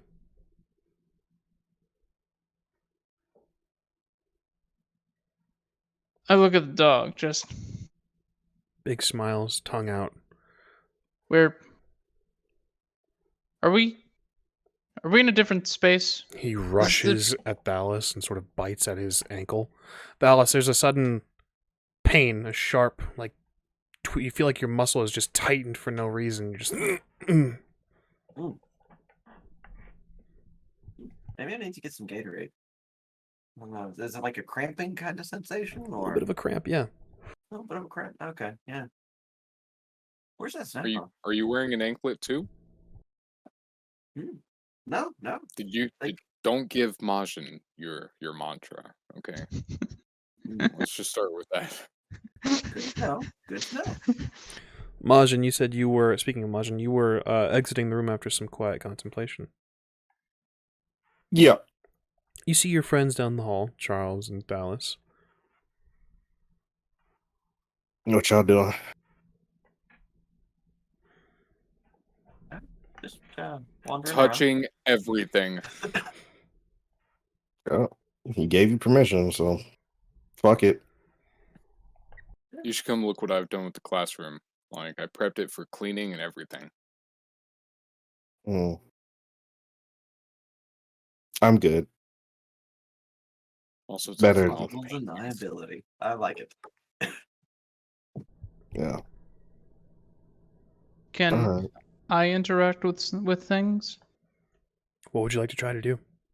Well, there were paintings on the wall that were made crooked. Clearly, something's going on. He was able to get a reaction of THALIS. Can I interact with physical things? You want to tilt the painting back? Yeah, just You reach out, you touch the painting, you can feel it, and you touch it and you twist it back. There is the painting sort of shifts and almost rocks off of the nail that it's hanging from. Charles, Majin, THALIS, you guys see something just shake the painting. Is the painting still tilted? It shaked a little bit straighter, but not. It's still tilted. Yes. Okay. Okay. Can interact with physical things. Can interact with physical things in a limited capacity. That's interesting. I'll yell at the painting. Hey! Don't you fucking dare! I'm gonna fuck with them just a little bit. So you just kind of try to straighten it as much as possible. Yeah. It's a little bit like I have nothing to equate this to aside from Like underwater or something with the no. So extra like resistance. you have to find the sweet spot. So you move it to the left and you're like perfect, and then it doesn't move as much. You try to move it to the left a little bit more, and it overshoots it. So you kind of have to find like tweak with a little bit. Charles, you So see the it's painting like kind of metal with a spring back. yeah. So it's Charles, you see it kind of like Yeah. Oh! eventually, if you guys stand there long enough, it does straighten. I'm gonna kick at the painting. Try imagine it goes right through my head. It passes through you, and you see Charles. It's a painting. The canvas tears. Good. I warned you. I'm gonna do another one on the other side of the hallway. Same thing. Just the other wall right behind him. Charles, another painting of it looks like an open field, with a woman in white, begins to straighten itself. Yep, I'm gonna punch it right there as soon as I see movement. Hey, can you not destroy the place? What? They're re-straightening themselves. This isn't okay. Sorry, they got a fucking self-cleaning feature. All right, fuck is a That's pretty painting. nifty. There's nothing behind that except for a nail, Majin. You are out of your mind if someone set up a self-cleaning feature on these paintings. We're in a place of gods, titans, and everything else. You telling me somebody haven't made some self-cleaning thing? Jeez, even the mortals got fucking little robots vacuuming things. On this note, we're going to go ahead and take our quick break. I didn't realize what time we were at, so we're going to go ahead and swap over to our intermission screen, or take a small break for tech and bio. Yeah, we're going to get back to the weird shit very shortly. We'll see you guys very soon. Thank you. It combs its hair or else it gets the hose again. Welcome back to Scion Godsend. We're very happy to be back. Let's get back right into the weird shit. Speaking of the weird shit going on outside Denver Airport. There is a Titan in a field in the middle of Colorado, in the middle of the United States. What does this said Titan do? What do? Well, first, the Titans player wants to make it clear, by the way, because I forgot to call it out because I got very wrapped up in my passionate, delivering of the verbal tongue lashing. But I wanted to state that I was also going to be utilizing Keeper of Taboos for that conversation, which states that once per session, you may get away with a social taboo that would otherwise cause problems or consequences. This cannot be anything violent, such as assaulting or killing someone, which would otherwise be subversive. This might be insulting a person in power or violating oppressive cultural taboos. A character may ignore any complication or condition that would inflict social consequences. If none are present, the character may instead walk away from a scene and ignore any narrative consequences, such as a response from authorities or enemy characters seeking vengeance or repayment. If this would cause a shift in attitude, the shift cannot go below 0. It's already negative. It doesn't change at all. If you've spoken truth to power, increase the attitude of all friendly witnesses by 1, and increase the bond of all present players' characters by 1. Note that monsters afflict the comfortable and speak truth to power. It's not a knack for treating me with harassment or making other players uncomfortable. So I apologize if I made anybody uncomfortable. Under normal circumstances, it would need to be triggered in the moment. However, Gideon and I were on earlier. My dog is losing her shit. Probably because my door is closed. But Gideon and I were on earlier, where we were talking about this. So all good, all squared away. Just for future reference. What is going on outside? So but yes, Gideon, what being do? outside. It's the I will cage, begin. folks. I will begin intonation of my ritual. I open up the parcel of danishes. I will, utilizing my my fire purview, I will warm them in my presence, because I've heard that they're best delivered warm. And in the lid of the box, I will place the hilt of the broken sword of my disgraced enemy, and I will say, I praise bright Helios, great God who sees all things, who hears each oath, acknowledges each deed in a world there is no spot hidden from your eye, no escape from certain witness. Son of Titans, of fiery Hyperion and blue-eyed Thea, brother of Selene, each day your hand guides the chariot of the sun. Beautiful Helios, fair-haired God, the sun's rays bathe you in light, as splendor crowns you, wraps you in brilliance. Give glory and honor and favor and fortune and power to these Danishes, and accept this broken blade of the shamed, cowed, and disgraced Prince of the Earth, which I consecrate today in humble offering, asking only for your presence. Swiftly you see the sky brighten. Brighter and brighter, a light cuts through the night sky. When you offered to Gaia, she took it through the earth. Offerings are readily accepted and taken through supernatural means. This light carves through. You see something hurtling toward the earth. Your ears pick up screaming. Something is coming towards you. This falling star rocketing toward your location. I look up at it. I will extract a single Danish from the bundle and hold it in my gauntleted hand, smoking and warming, caramelizing moment to moment. The flame and whatever is falling falls quickly, and it rockets to the earth, shaking as it impacts the world. Charles, Gregor, Majin, THALIS, all of you feel this as something has shaken the world. Gideon, you hear as he makes impact. Just, oh! The light doesn't subside until he stands up and rights himself. You can hear cracks as he cracks his back. It's a older gentleman. Long, sort of salt and pepper hair. He brushes his hair away, and you can see dust fall from it, seeing white and blonde hairs stained black by the dirt and ash of the flame that encompasses him. He writes himself. He wears no shirt, but even though he appears in the body of an older gentleman, you can see it is that wiry strength, as if you've been going to the gym all throughout, even in your 50s and 60s. He writes himself. He wears a simple, what looks like a white skirt and sandals.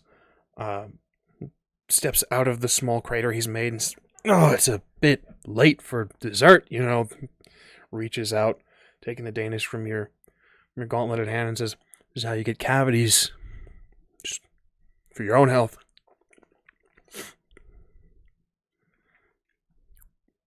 What do I owe the pleasure? I have but a humble request. I have come. You're not here for money, are you? You're I've not one of asked- mine? I ask only for a story. Uh-huh. As one who abstained from attacking the Olympians in exchange for a chariot, I'd be curious as to what your position is on the burgeoning war between the factions writ large. Look, kid, I'm retired. I'm not... That's got nothing to do with me. I don't give a shit. Excellent. I know that you've told many stories. There's one that remains unsung, as there are no ears to hear it that are not doomed to reside in Tartarus for eternity.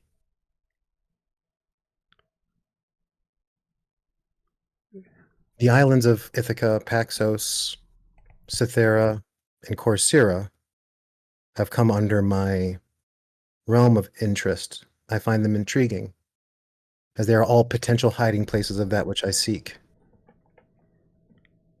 Okay. Takes another bite of the Danish. The adamant sickle of Cronus. Lofty goals. Any particular reason why? Are you sure you wish to know? Curiosity can be a pain. You're right. I don't want to know. Speak plainly. What do you want? I want the sickle. You want to know what island it's on? I do. And this offering, in addition to this artifact taken in war from those who would oppose my efforts, I offer him the hilt. I am no creator. Otherwise, I would have smelted it into something beautiful for you. That is much appreciated. I reckon... Where did you get that? The Prince of the Earth saw fit to attempt to smite myself and my companions. Ah. I saw fit to remind him of the shame he once felt in defeat before. Yeah, he's an ornery one. He's one that I've spoken with in the past about retirement. He doesn't... It's not for him, he says. Well, I'm sure that he was very pleased that you managed to take a piece of his sword. Listen, kid. I'm sure you understand what you're asking. At least in regards to you. I do. Are you concerned that I will be using it to free my patron? Like I said, I'm retired. I don't care. But my concern is, I am retired. I can move about freely and do what I wish. I have few worshippers. I like it that way. Less responsibility. But what you're asking me to do is effectively come out of retirement. No matter what Is your goals are, whatever aim you have, word gets out that I gave the information. I'm drawn back into war. I'm not the only thing that lurks in the sky.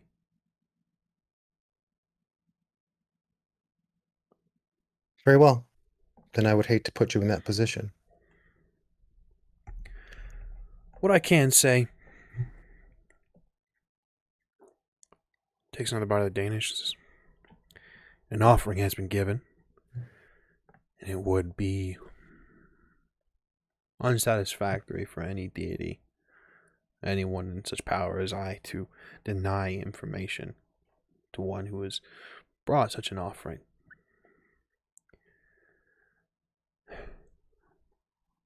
What islands are you looking at again?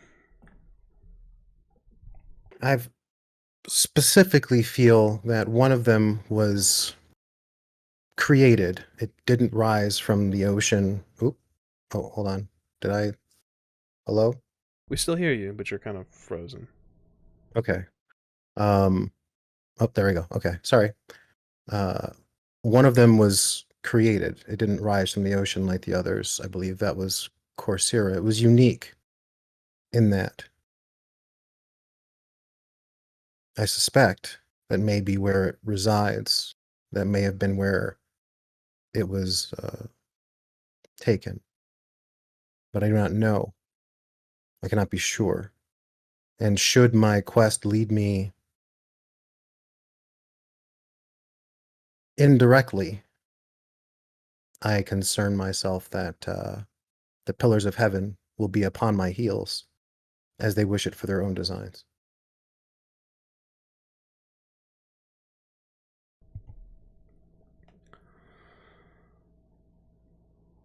Well, like I said, I can't give you the location of the sickle.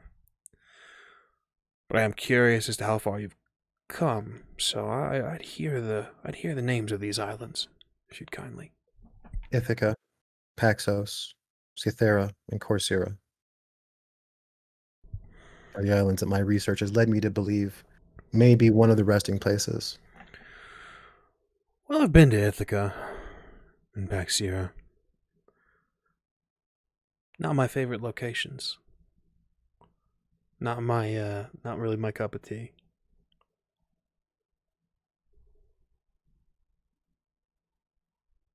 I wouldn't bother visiting. It's not really much to see.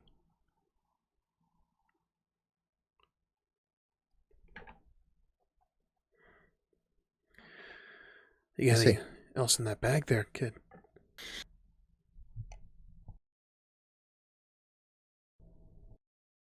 Nothing of value to one who has retired. Well,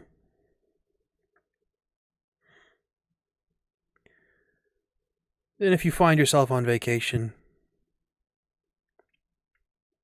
like I said, I don't recommend Ithaca or Paxira. The others are nice, though.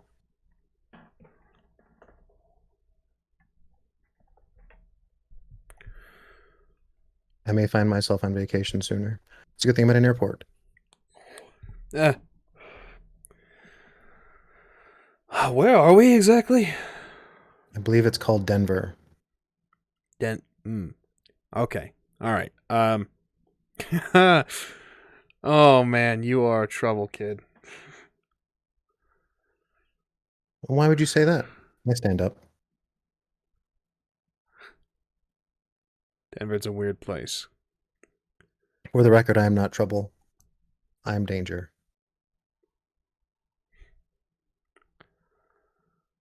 I hope for your sake that you live up to your name. You should probably go before someone sees you. Yeah. A little bit difficult getting back into it.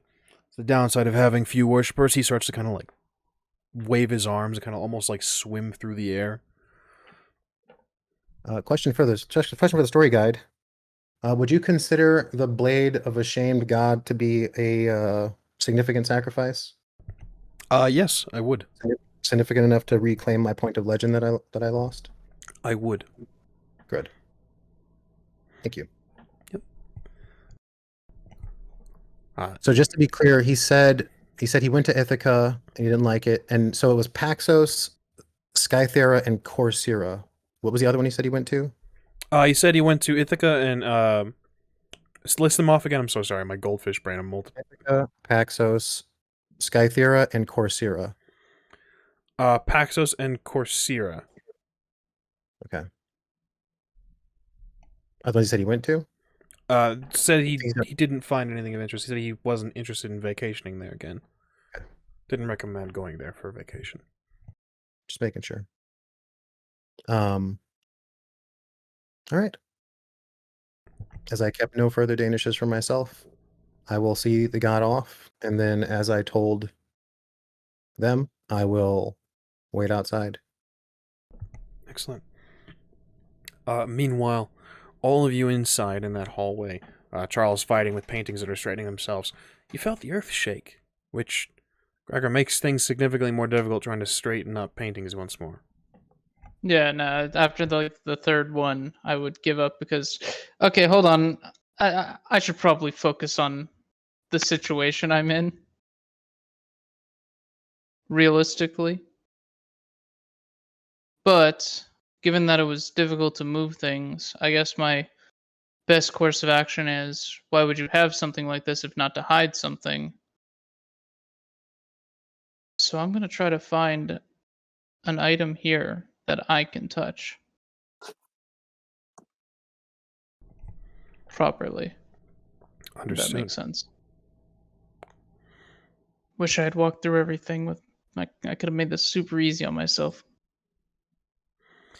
Where are you headed exactly?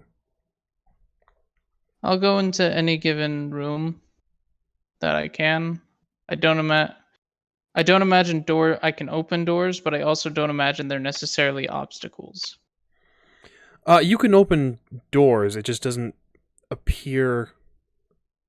It doesn't appear to actually open. If that makes any sense at all. Though I suppose it's more fitting that it doesn't. Okay, so I can open the door, but there's still a door there. Mm-hmm. But it's my version of the door that I open. Correct. Okay, I've made this mistake when I was doing programming back in the day. Okay, cool. So yeah, I'll start walking into random rooms, touching things, seeing if there's anything that I can actually touch besides the doors. I'm imagining there's probably something insignificant I should be paying attention to. While that is going on, beyond everyone else's view, what happens? What happens with everybody else? Oh shit, my tower of tables. I'll run back to the room with the whiteboard. Oh, that's right. We need to set that up.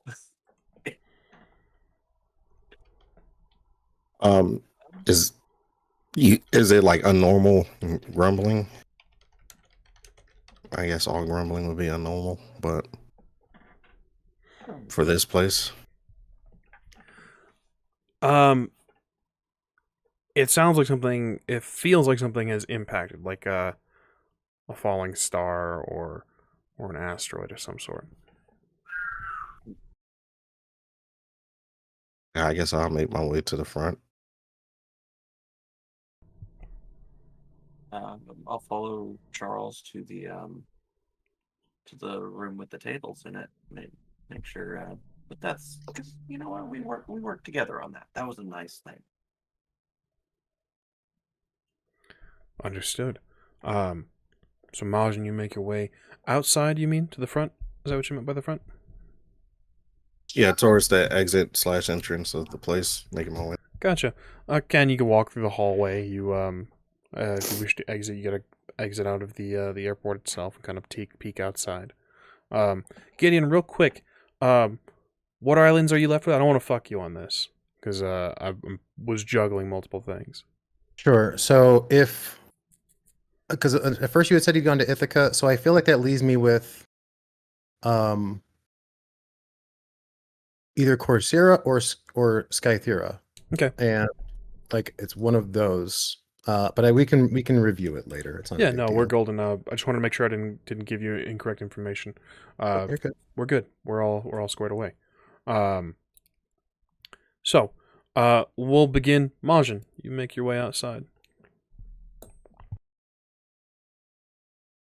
Yeah, just to check things out, make sure everything's good. Yeah. In the distance, you can see there's a number of people that are kind of gathered on the edge and taking pictures and whatnot. You can see out in the distance because you kind of know what to look for at this point. Gideon is kind of just standing, waiting. In front of him, there's an impact crater, sort of glowing with what looks like discarded starlight.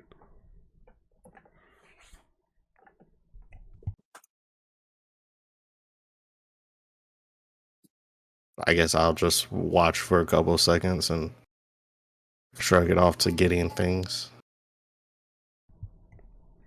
Understood. Gregor, rejoin you in an unseen place. Wait, you just looking for something to interact with? Yeah, I imagine they're. My inclination is that you don't go through something, go and make a whole second space in another space, without trying to hide something in that second space. Charles and Thalis, you can see them run off. The dog watches them, and then begins to wag its tail, and then bolts away from you, following them. I'm gonna follow the dog. You follow the dog. Charles, Thalis, you emerge back at the classroom. Things have fallen a little bit. The tables have fallen. The whiteboard has fallen completely off of the wall. Yeah, it's a little bit more of a wreck. It's a little bit more chaotic in here. You know what? This is a good look for this place. We should finish ripping off the wallpaper. It's really not doing this place any favors. Gregor, you follow behind. Charles and Thalis begin to tear at the wallpaper. Gregor, you arrive in the classroom, and you can see the table stacked in the corner, but in this space, there is rows where the chairs were. Figures standing, hooded, cloaked. Can't see their faces. At the front of the room, there is a creature. The dog bounds up to. It's speaking. What you see is this sort of almost tardigrade-looking individual, cloaked in a heavy robe. It seems it begins to speak, and it seems to be teaching. It's speaking a strange tongue. Can't quite understand. The dog is sat next to it, kind of looking up and just wagging its tail. You can see Charles and Thalis tearing the wallpaper behind it. They don't seem to take notice of it. Question for you, Charles. So I think wallpaper was just kind of a bad move for this. What color paint do you think? Maybe like a chartreuse? Oh, I'm not repainting it. Oh, okay. I mean, I wasn't going to either, but it was just more of a. I'm thinking for artistical flair, it might work better if we just open up this room by taking out these load-bearing walls right here. Gregor, what are you up to? Okay, I hear him say that, but also giant tardigrade monster. Hello. Shout out to Master of the Mythos, by the way. That's now available on drive-thru and available for purchase. This is a picture just straight up from the book. One of my favorite pictures from the book. It's the best picture in my personal opinion. I know there's all those arts and stuff, but this is the most. He likes hugs. Yes. I can see it. Yeah. And It's no I thick. feel like he doesn't get enough hugs. Yeah. Gregor? Just hello.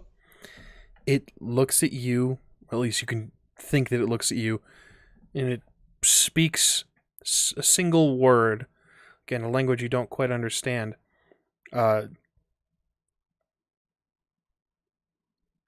You can see the mouth kind of rotate as if it's tilting its head. You're late. Please take your place. The lesson is almost through. I'm afraid you'll have to return again tomorrow if you would like to reintroduce yourself and find your purpose. All right. I go to one of the. They're just standing in the rows where the desk would have been. Mhm. Okay, I go to where approximately an empty one would be. The figures don't exactly part for you, really, but you kind of stand next to them, and they're about 7 feet tall. You I'm gonna let his lesson end. He's clearly a dedicated teacher, and I would be remiss as a former guide of the mythos to interrupt his lesson. He continues speaking in that strange tongue. Every once in a while, there's a reverberation from the students, an echoing of that strange tongue as well. It is very much a classroom. You imagine it's strange. Thalis, Charles, you guys finished tearing off the wallpaper at the front. Do you wish to do all the other 4 walls? I'll say this before you make a decision. Underneath the concrete, there is sort of splatters of purples and pinks. There is old stains here, as if someone was trying to write messages. It's variations of reds and purples and pinks. Very strange. Remember your promise to Majin.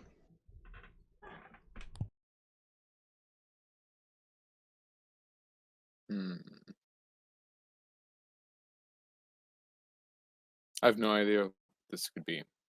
So, yeah, let's tear up the other 4 wallpapers. Other 3? Can I make Sorry. some duplicates to speed up the process? You absolutely may. Go ahead and give me that roll.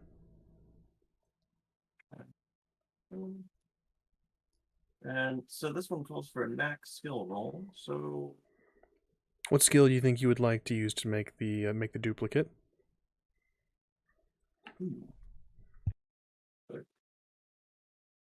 it's actually a good question because I'm not sure what aspect tearing down wallpaper would fall under. I mean, I could see presence because I'm increasing my presence, maybe, but I like it.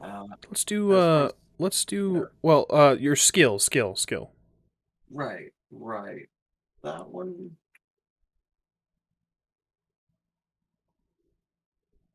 I don't know if really leadership falls under that. I mean, maybe close combat, maybe. I don't know.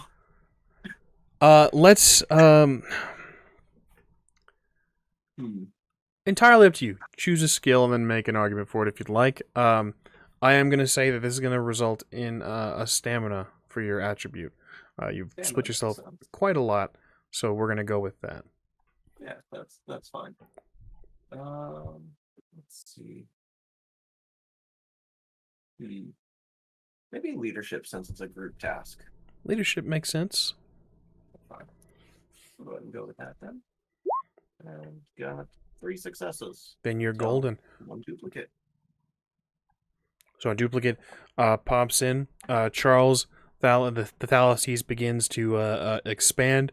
And you guys tear out more of the wallpaper. You can see strange eldritch runes written across. Charles, you recognize these for a brief second. You kind of have like war flashbacks of certain events that you've gone with Gregor.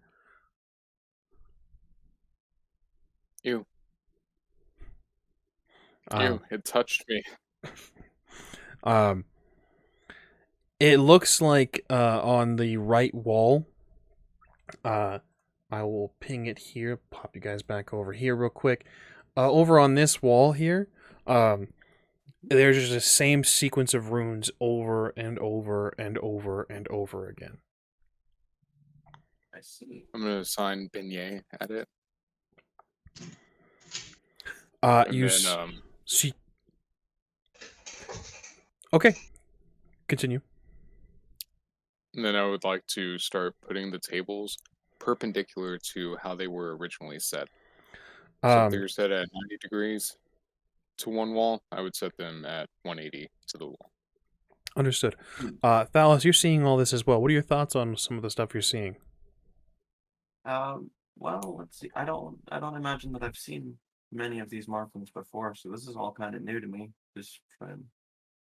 Is there any chance that I might recognize any of it?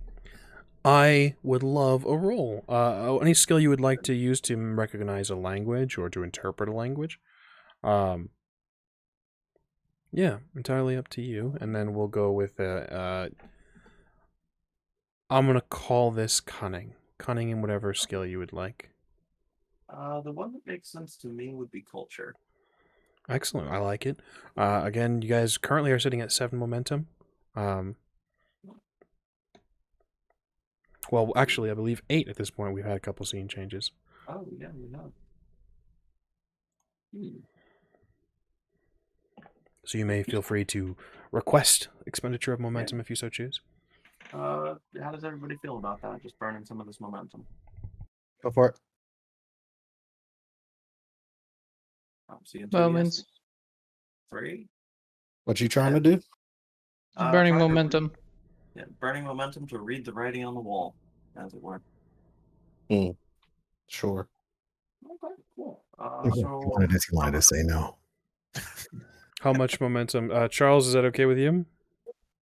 Yep, he gave a thumbs up. Cool. How much momentum, Thalis? How much are you guys cool with me spending? How much do you want? How does 4 sound? That puts us Good. close to the thing, and then somebody's just got to burn 1 more in this scene, and then we're good. Why don't you just use 5? I mean, I'm okay with that too. If you guys have no objections to it. I have no objection. I don't know what else is going to happen. So. Okay, cool. Then that'll It ain't my life. Got 4 successes. So Can I use putting. Can I use my innate power to double the momentum spent? You are not present. Doesn't say I have to be present. Read the power for me. Swing Fate brings once per scene when the Scion players spend momentum. Does it mean me as an individual, or do I have to be in? Well, anyway, once per scene when Scion's player spends momentum to boost the roll of another character, or other players spend momentum to boost the Scion's roll, the Scion may invoke their Kut. When it happens, each point of momentum spent on the roll by anyone costs twice. It sounds like this is requiring you to be there to help with the momentum expenditure or help as an action and such like that. So I'm gonna go ahead and say no for this one. We'll review it if we come to a different conclusion afterwards, but to keep the ball rolling for now, so as not to set a terrible precedent, we're gonna say no. So I got 4 material successes. Burned 5 momentum there. So momentum adds to your dice pool, so you have 5 extra adds to the dice. Yeah. 5 extra dice. So I'll go ahead and just find something where I've got 5. 5.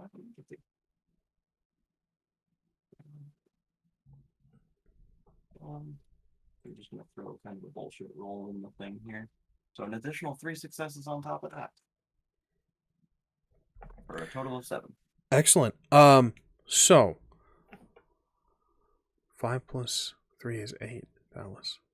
4 plus 3. Oh, I got apologies. 4 successes initially. I burned 5 momentum. Copy. Was confused. Thalis, you kind of stare at this for a little bit. Charles, you can see what's happening. Thalis is watching and kind of interpreting and trying to like read through some of these runes and these etchings. Thalis, things start to slowly make sense. You see flashes. Thalis, it's a trap. Don't do it. Far too late. You see flashes of stars and tendrils, perhaps snakes, lurking among the cosmos. Hear whispers calling out to you. Take your seat. Take your seat.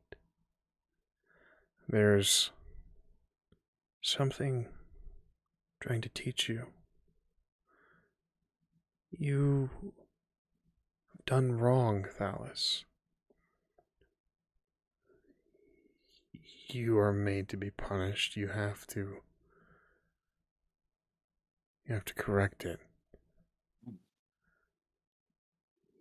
You feel the hair stand on the back of your neck, as if someone is in the room with you, unseen. You question Thalis? Yes. So you said essentially that I've done messed up here. Am I aware to the extent, or more exactly the specifics of how I've quote unquote been a bad boy? Well, to clarify, it's just a feeling. It passes very quickly. You can read the writing now, though, and it's exposed. Gregor, you can read it now as well, now that it's been exposed.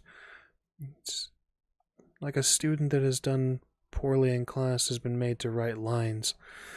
I will not spare the mortal non-believer. I will not spare the mortal non-believer. I will not spare the mortal non-believer. Over and over and over and over again.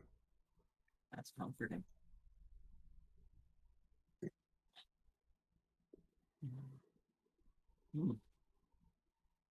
You can read it now, can't you?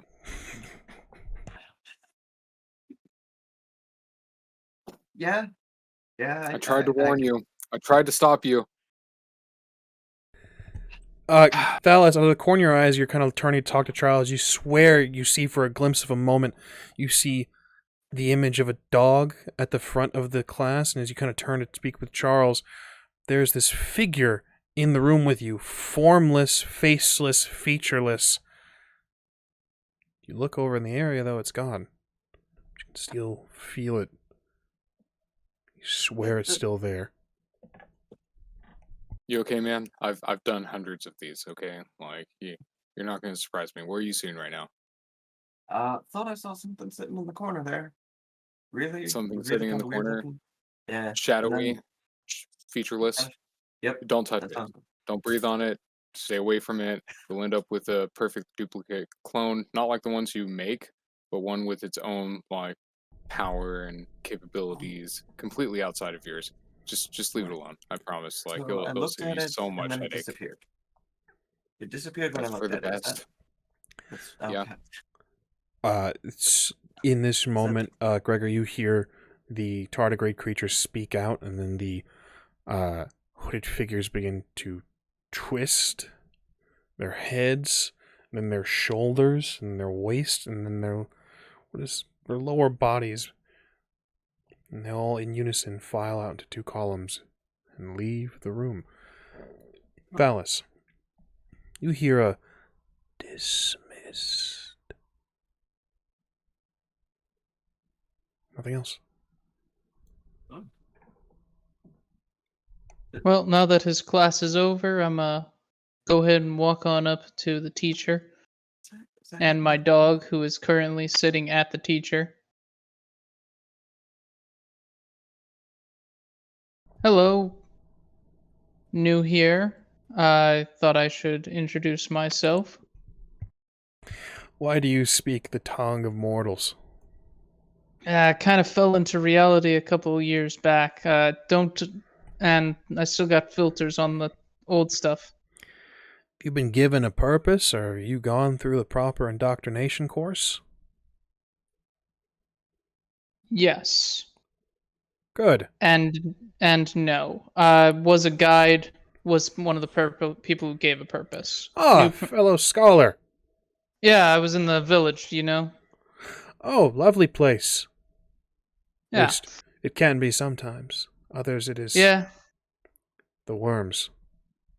They're very useful for making sure everybody knows their place. But yeah, wasn't aware this place existed. Kind of muddled my mentality coming into physical reality. Well, But my welcome to little the Indoctrination Course Center number 3. Welcome to journey about the place. Fear not for the deities that work here. They cannot perceive you. They cannot interact with you. You should be safe to do as you please here. okay. You got any interesting writings? I'm still trying to get my mind. We've Back. taken to scribing over theirs. Our interactions, they keep their records down the hall and to the left. You'll find some things in the library, but their library is vast, but their records are more so. Limited as we are to the physical world, we find that space to be more suitable for our inscriptions. Neat. I have to say, I love what you're doing with the place. I wasn't aware that we had a place so close to the creation as it was. Oh, that's all thanks to this boy here. He reaches down a hand. You can see multiple worms. Same with the sort of circular mouth reach down in a hand shape. And they pet the dog. He kind of wiggles a little bit. Leans his head into it. This was all his construction. Really, I haven't been able to talk to him since I happened upon him about a year ago, give or take. Always had to revert a few times. I'd imagine this is his 4th time. He's a bit of a scamp. Takeover of certain locations, a little bit too loud for the others' likings. Doesn't seem to learn his lesson. Maybe this one will stick. Maybe. Well, thank you. I'll probably peruse your records for a bit. Then I've got to do physical world things now. So. Ugh, it is dreadful being there. Yeah, it can be pretty bad. It can be pretty bad at times. Feel free to wander, like I said. I will be conducting another lesson very shortly here, so unfortunately I won't be able to guide you, but you'll find, I'm sure, that the place is laid out rather handily for our kind. Yeah, it makes sense given he made it. All right. Have a nice day. Gonna go do some re-educating as it was.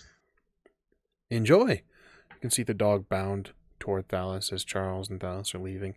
Thalis, you hear sort of whisper at the back of your mind and just says, "Push Timmy in the well."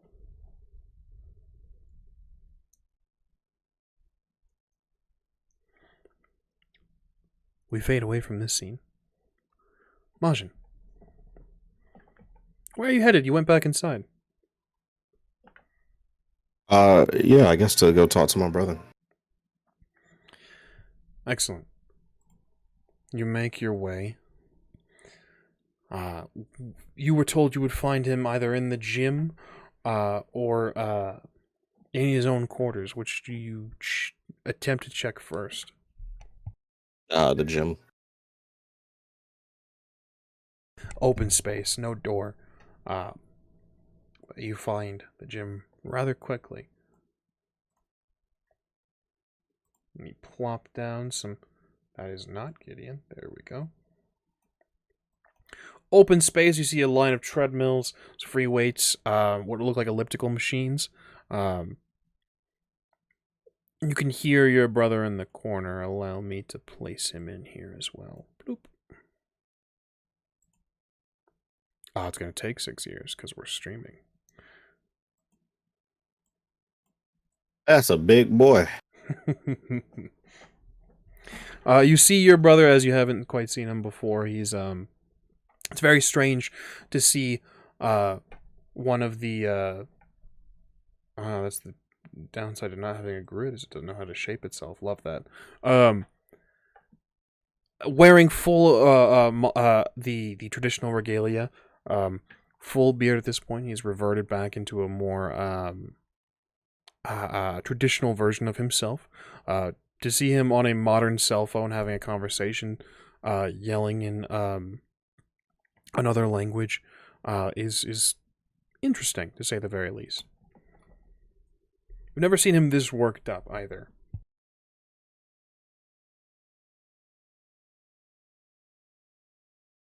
I guess I'll just go up to this little machine here and, make audible noise so he'll know that I'm here and start working out, waiting for his conversation to end. He switches to English and you hear him speak and says, No, I'm not interested. No. Just because you don't understand it doesn't mean that it's a bad idea. You don't even know the full... No, I'm not a bad influence. He's making his own choice. Whatever you say. No, of course, who am I to deny the great Khan? Well, that's how you're being. Why shouldn't I? Good day, Father. Hangs up the phone. Sort of shakes his head, just tucks his phone angrily into the tufts of the armor. Sorry. Bit of a family dispute. I'm sure that you'll have many in your time. Hopefully not. I'll give him a shake and a hug. Hugs you in return. Says, how did your meeting go? Oh, I think it went great. We learned a lot about each other and our views about things, and yeah. Good. So you're fully aware now. Yeah. I at least I think I am. Good. I don't fully understand it right now. Don't fully agree with it, but it's difficult to wrap your head around. Yes, it's and truth be told, I'm not sure if I fully agree with it either, but it's a noble cause. Yeah. So what was that about? He got wind that you're with me now. He wants to make sure I'm not corrupting your mind. Oh. Too late for that. Yes. Oh. He's he doesn't agree. He doesn't know the full scope of the Keeper's plans, but he knows that we don't adhere to his traditions or the rules of Pantheon. So he actually knows of all of this? He knows of the friends I keep, yes. He doesn't know I would imagine he knows the name of the Keepers, but doesn't concern him. What concerns him is his son is acting out. Can you believe that? A god and still being told what to do by your father?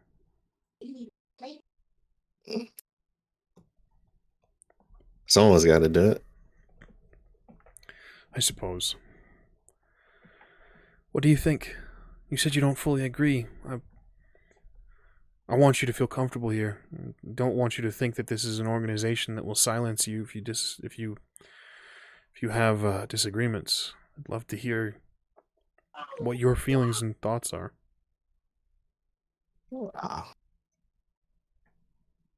I mean, you know me, I just want freedom. Not just for me, but for everybody to make their own choices. I'm just afraid that we might push it a little too hard. It's understandable. A subtler hand is needed. It's part of the reason why we to rein in the Prince of the Earth so often. He's not subtle, as you've seen. Yeah. If y'all take in the others, I'll guarantee you those won't be subtle either. So. Yeah, so you're aware of what happened to Nintendo? What you mean? Oh. Well, I hope that you didn't rely on them for their products. I mean, I like some stuff. Well, What do you mean? it seems your friend there's no politically correct or polite way to say this. He destroyed the building, brother.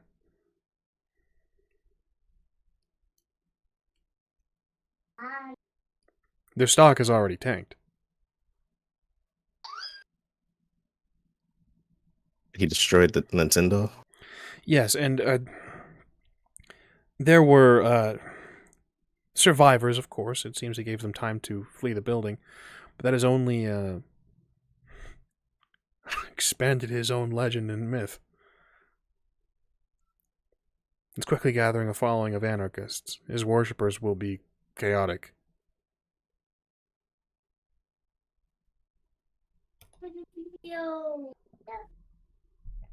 And what?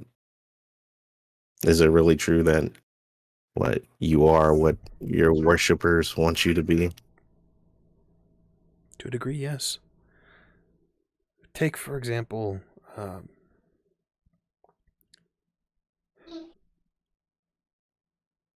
Hades and Persephone. Theirs is hardly a story of true love.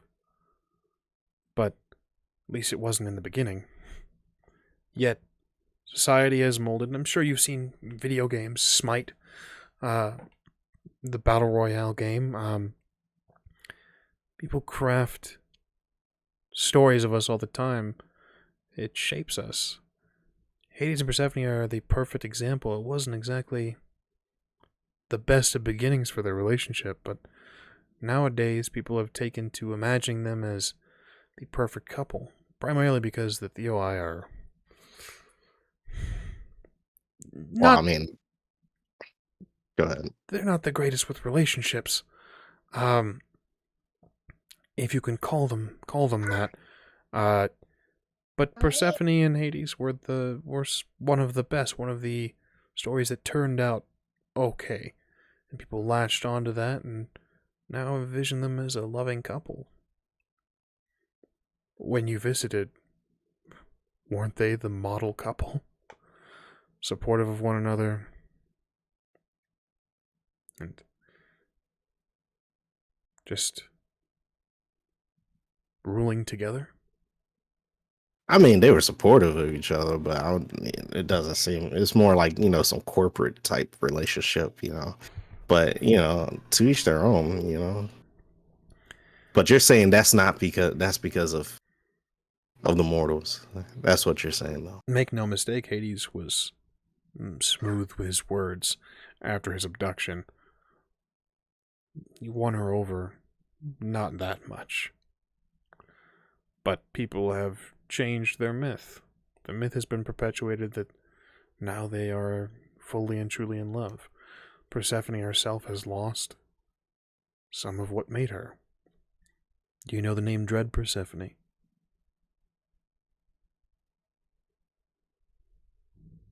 No. Few do. Persephone was not always the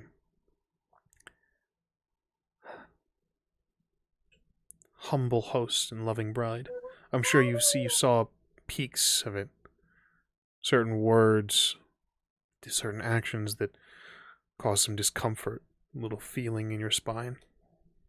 Well, I mean, the fact that she kind of, had Achilles fight on her behalf and had his best friend as a, reward kind of explains it, really. Believe me, it could be so much worse. And it has been. But the reality is different now. We are as we are remembered. Always. It's why your mantles are important. As you ascend, you'll learn more about that. You've crafted a myth for yourself already. You beat Hermes. You are the warden of the road. Your worshippers are already scattered throughout various clubs across the country.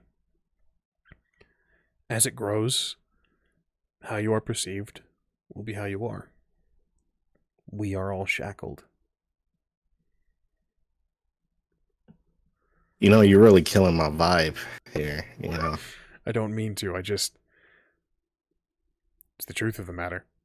It's why it's so important for us to do what we do. Not as the keepers, but as gods. You have to maintain a proper persona. Right now, I am not as you perceive me. I am an incarnation of my true self. It's metaphysical. It's like I know I've been trying to read like the Buddhist stuff, you know, get into it, but I'm not at that level yet. Is this like? Are you saying like this is like some force type thing? kind of. Think of it like that. Yes. This is a puppet. My true self is I poke them. in my precisely. My true self You is don't in. feel that? I do feel that. I feel that, but he doesn't. Talui, in his divine realm, doesn't. So you're not here? I am. A piece of me is, yes. Think of it, Why don't you just use the cell phone like you was using before? well, I can't. In my divine realm, that's not how that... Oh, So this you have is- to literally make a manifestation here just to use a cell phone? Is that what you're telling me? I mean, I haven't set my divine realm up with Wi-Fi, if that's what you're asking.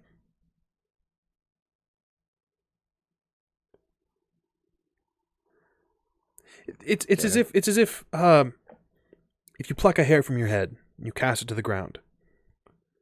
It can do nothing. It can sit, but imagine if it could. Well, the Monkey King does it all the time. He's not equivalent to the metaphor currently right now.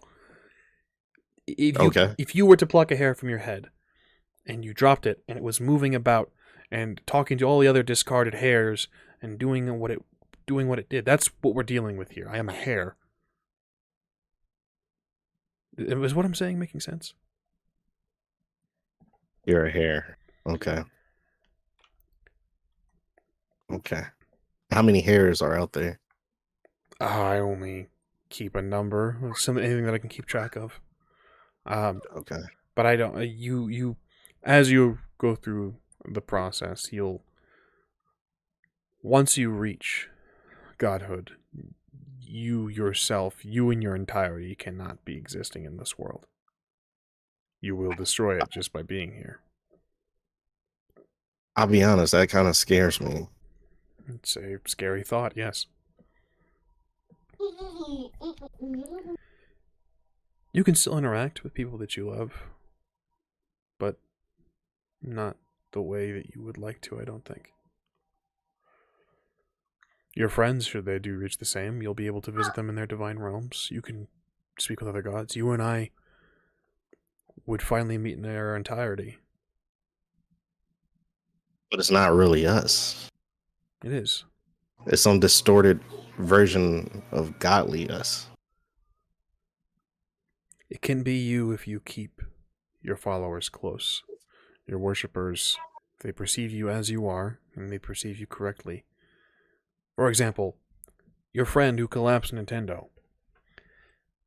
Is he violent? Is he destructive? Is he a force of chaos? Is he a monster?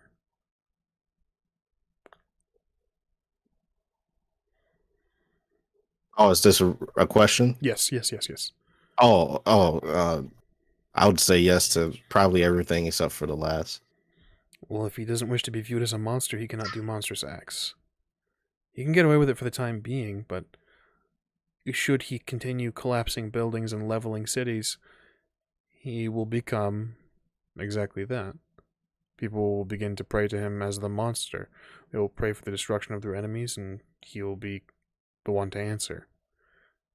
You'll pray for a natural disaster, and he will be the one that levels mountains. He will lose the pieces of himself that make him so human. If they do not perceive him as a loving God, he will not be so.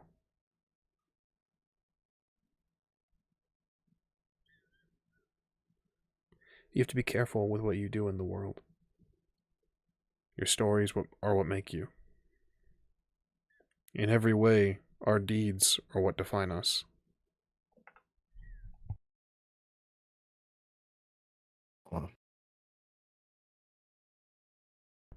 Alright. I'm sorry, I didn't mean to be a downer. It's just that you asked, and this is the truth. This day has been shitty. I'm sorry. It's been, God. What can I do to make it up to you? We have some. The facility is large enough. There's food. There's drink.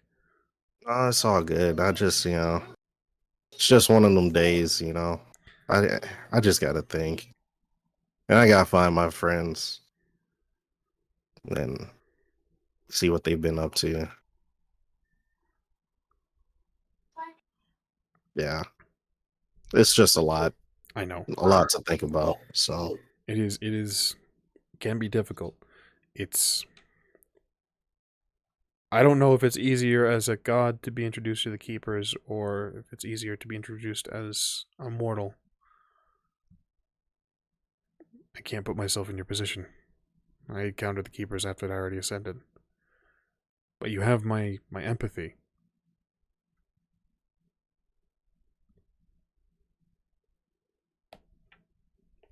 thanks. Are you sure you don't want like a drink or something? I understand the need to think on it, but if you're gonna want to just turn your mind off for a little while. Yeah, sure. I mean, if you got beer or something. I take you to the recreational substances. Recreational substances. That's okay. Do you mean drugs? I don't mean like manufactured in a lab drugs. I do mean plants and alcohol and. I mean drugs. Wine. It's just weird that you say recreational substances. That's just weird. Well, I can't say alcohol if I'm going to take you to a plant that we are going to imbibe via. Well, alcohol is a drug. I don't know what it would. Well, yes, but okay. They say drugs and alcohol all the time, don't they? Is that no longer a thing? Is Dare still around? It is, but it's a distorted truth. Alcohol is drugs. Let's go get some drugs then. He takes you by the arm and leads you out of the room. Charles and Thalis, what are you guys up to? Where are you guys running off to? Just any other room?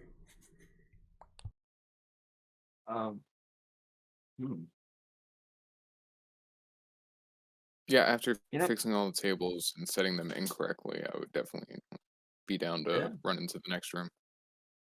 Yeah, and I realized that I've definitely have not been offered as many free drugs as I was promised as a child. And I'm kind of just coming to terms with that. So yeah, on to the next room.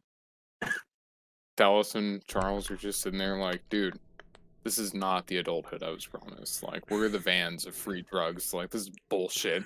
This isn't what I signed up for. Gideon. That fucking lion lied. Gideon, you are outside, kind of sitting amongst the stars. You've just had your conversation with Helios. You've bid him farewell. What's going through your mind? Something bugging me about what Heracles said.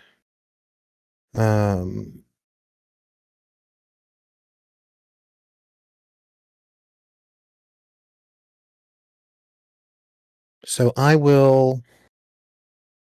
Are there still random people in like lines and stuff outside? It's a lot less busy as the night goes on. Night-eye flights are not exactly popular, though they are cheaper. But there are a few people. I'm going to walk up to someone that has a phone in their hand because someone probably does. You come across what looks like some sort of influencer, snapback cap, larger t-shirt than he needs, all sort of marked with branding and things. He's on what looks like some sort of social media app calling out, just like, yep, just got to the airport, I'm about to head out, we're going to LA, gonna go do some auditions. You walk up to him, he's in mid stream of some sort. I will just, so if he's standing like probably with his camera pointed at himself, I'm going to stand on the other side of him so that I'm looking at him across his phone. I kind of like is like, oh, what's up, dude? We got another fan right here. Kind of angles it toward you to bring you into the shot. You I just can look. he angles upwards and still trying to like, what the hell's going? The picture kind of distorts. The stream cuts off, ends. Hello. And I was like, what did you? What's going? What's up, man? Did you want to? Oh man, I don't. It must be the service. I need you to do something for me. Did you want like an autograph or like you want a picture, man? No. I need you to do something for me. Okay, you're being real. Look. I've heard stories about this kind of thing. I didn't think I was this big. I've only got like a few 100,000. I want you to call a number, and I want you to tell this person to meet me outside. Now. I'm not even gonna require a rule. That's the most fucking terrifying interaction I've ever seen in my life. He immediately kind of pulls out his phone. It's just like, okay, dude, nothing to just, yeah, sure. What number? I think I'm pretty sure I have Charles's number. I believe Charles gave you his number. Yeah. Yep. I will recite Charles's number. Dials I'll a say bit. when they answer, ask him and Thalis to meet me outside. Thank you. Okay, sure, dude. Who the fuck is Thalis? He hits the dial button. Charles, your phone begins to ring. You have full bars down here. Like 5G connection. That's unfair. Okay? Like, I'm just going to start with that. But I'll answer my phone. Hello? Hey, man. It's your boy. He starts to spout off his Twitter handle and kind of all of his social media stuff. No one cares about that right now. I'm here with your buddy. What did you say your name was, bud? Danger. Please come help. What the hell is this about? Danger's here. He says he's gonna kill me. If Did he say that? dude, he's please. He starts to cry. No. This is really important. Did he say that he was going to kill you? No, but he's standing here ominously. Okay, you don't have anything to worry about. Just do whatever he says. Where are you at? I need you and some dude named Thalis to come outside, like right now.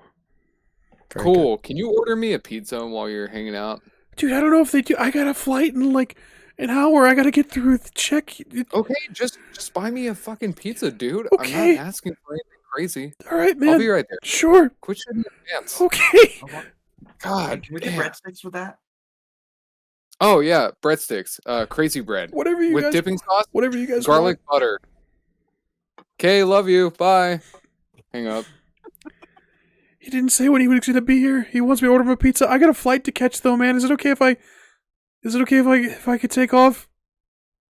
He asked you to order a pizza, did he not? Yep. Okay. Do you know if your friends like Domino's?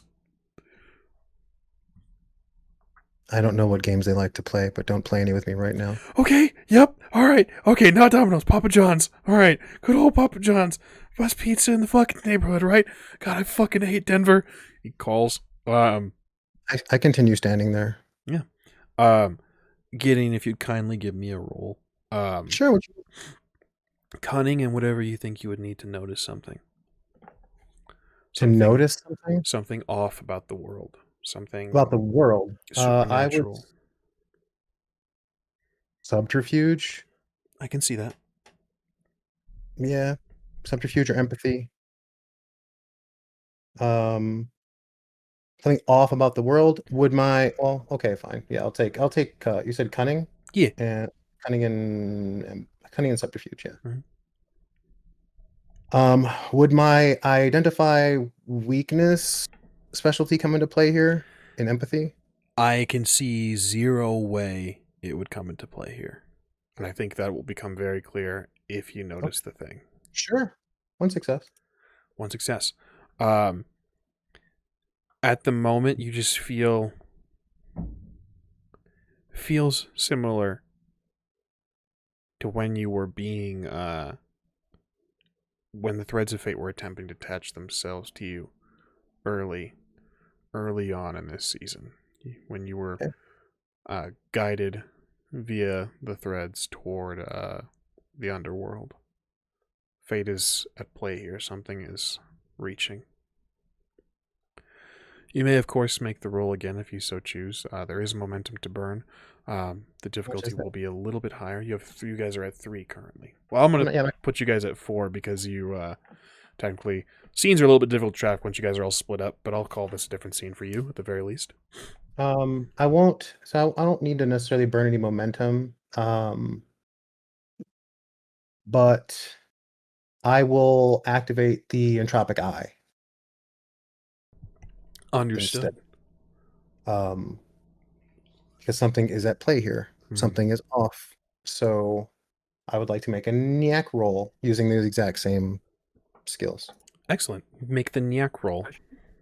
Speaking of momentum there, does that last one count as a failure for the purpose of momentum? It does, so technically you'd be at 5. So Cool.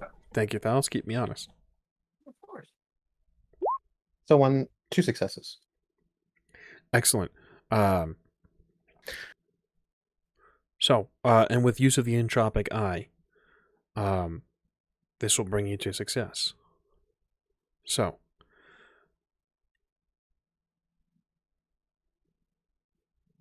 walk me through a little bit of how you use the entropic eye in this moment.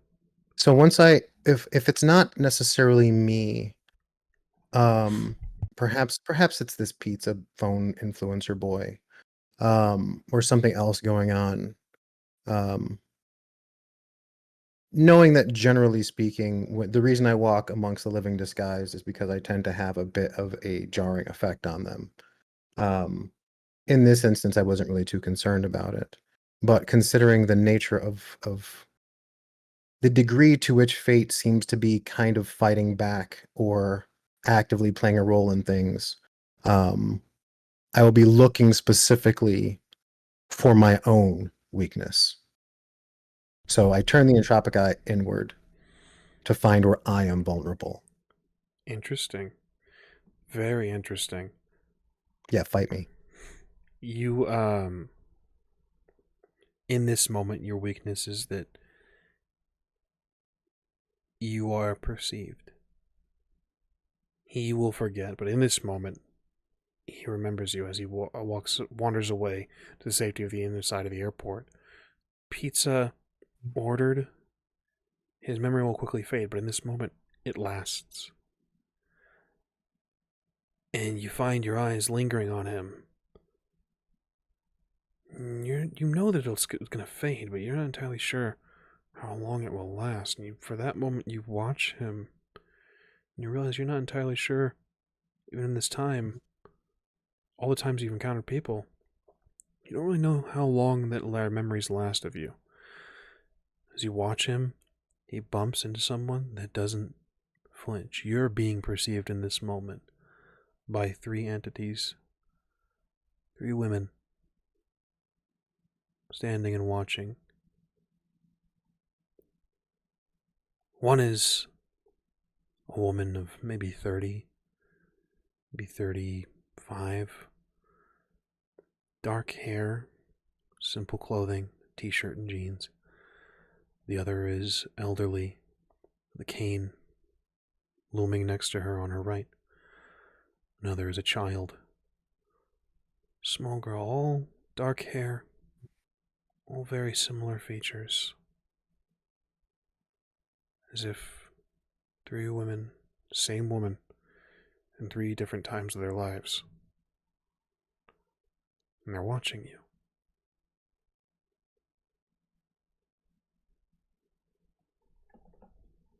I probably can't help but bring myself to smile. Warmly. You do this. You smile at them. You speak in tandem. Unwanted son of Cronus,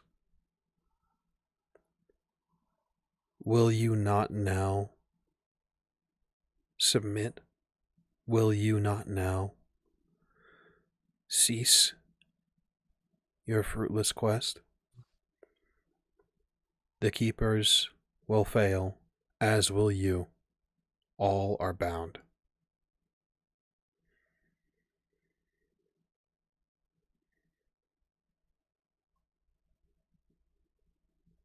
I believe you know the answer to that question. Why ask it? If you are who you are.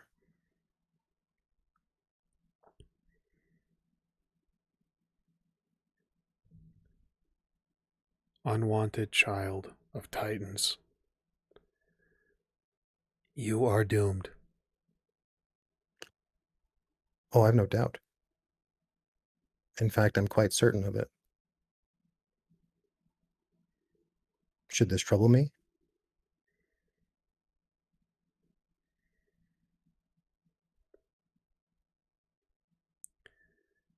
We come to you in grace.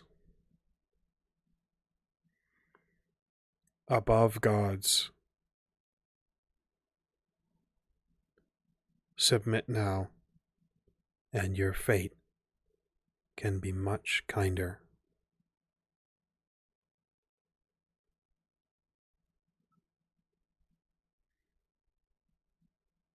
You know the worst thing about being a hunter of wayward souls in Tartarus and Elysium? Really hard on the knees. That's why I wear these greaves, you know. They help keep me upright. On my feet. In action. In the field. And at play. So remove me from the board, if you must. But know that in doing so, you are admitting your powerlessness.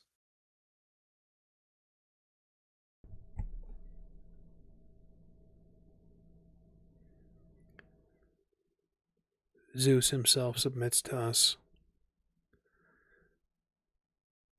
I am all.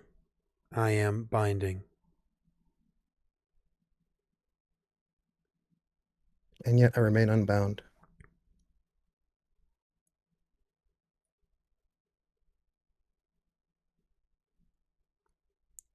Then you have sealed your fate. Thalis and Charles, you exit in this moment. You don't see the women.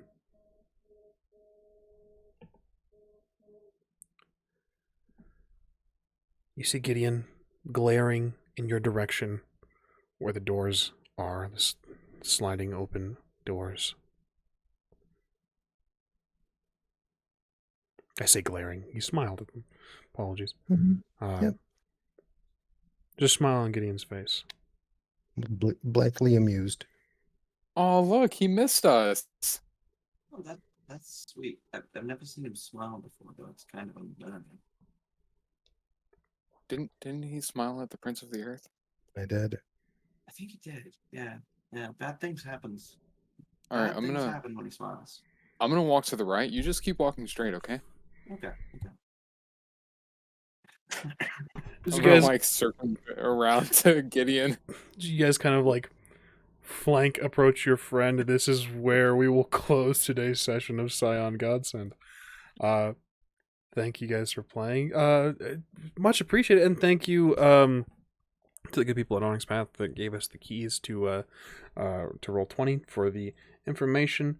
Nothing came up that I really need to look up today. But as you can see, there's a bunch of stuff on this side. You can kind of click into things and it'll pull up all of your stuff here. You can kind of see this is the Guardian calling, the attribute for the Guardian call, attributes for the Guardian calling, all that good stuff.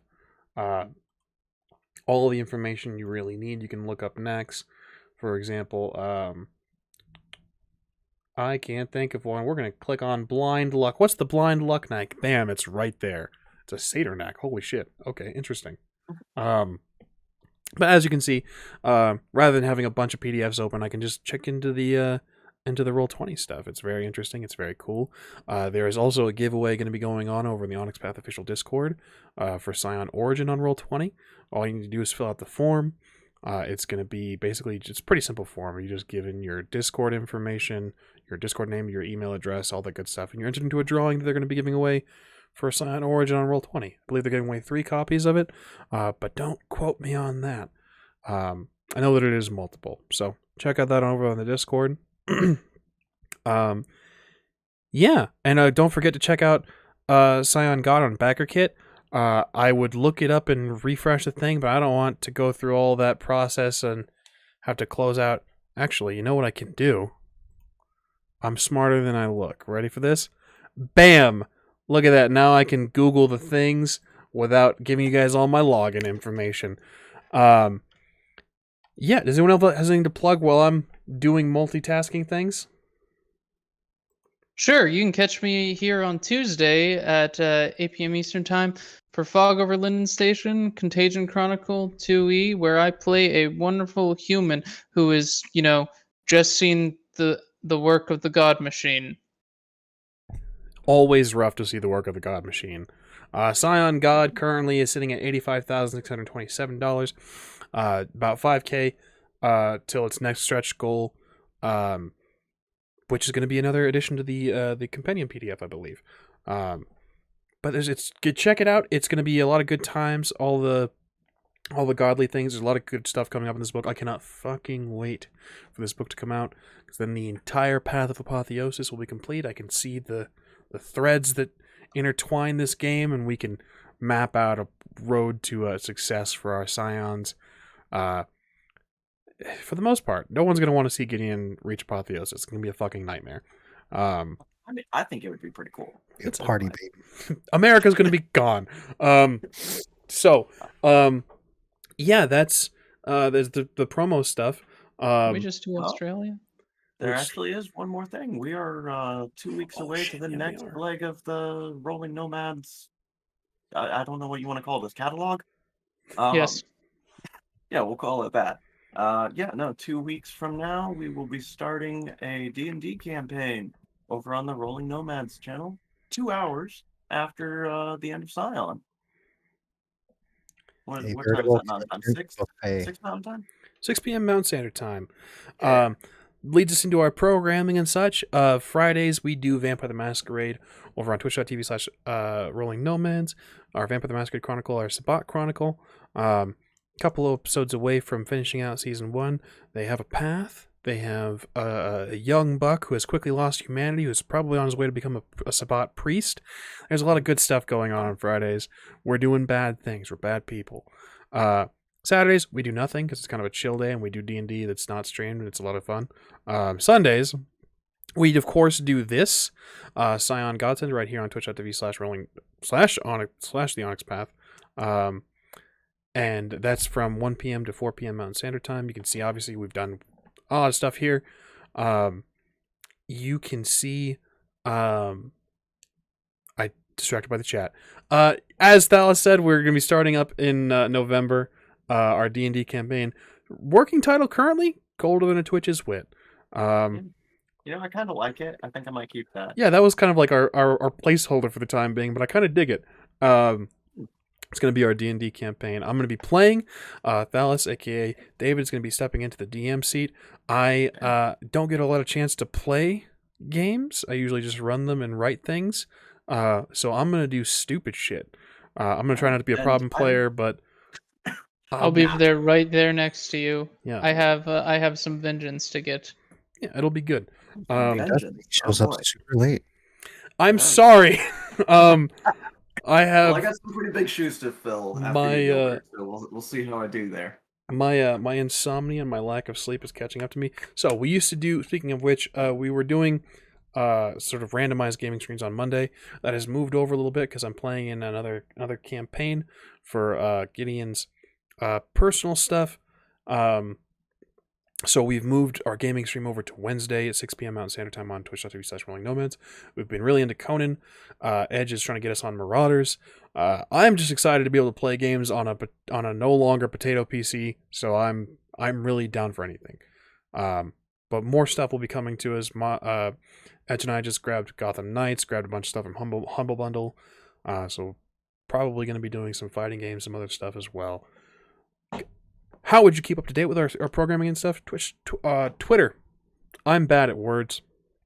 Twitter, we can be found under the name @_rolling nomads is the best way to keep up to date with us for all of our program, anything that we might be doing, late starts, new programming, all that good stuff.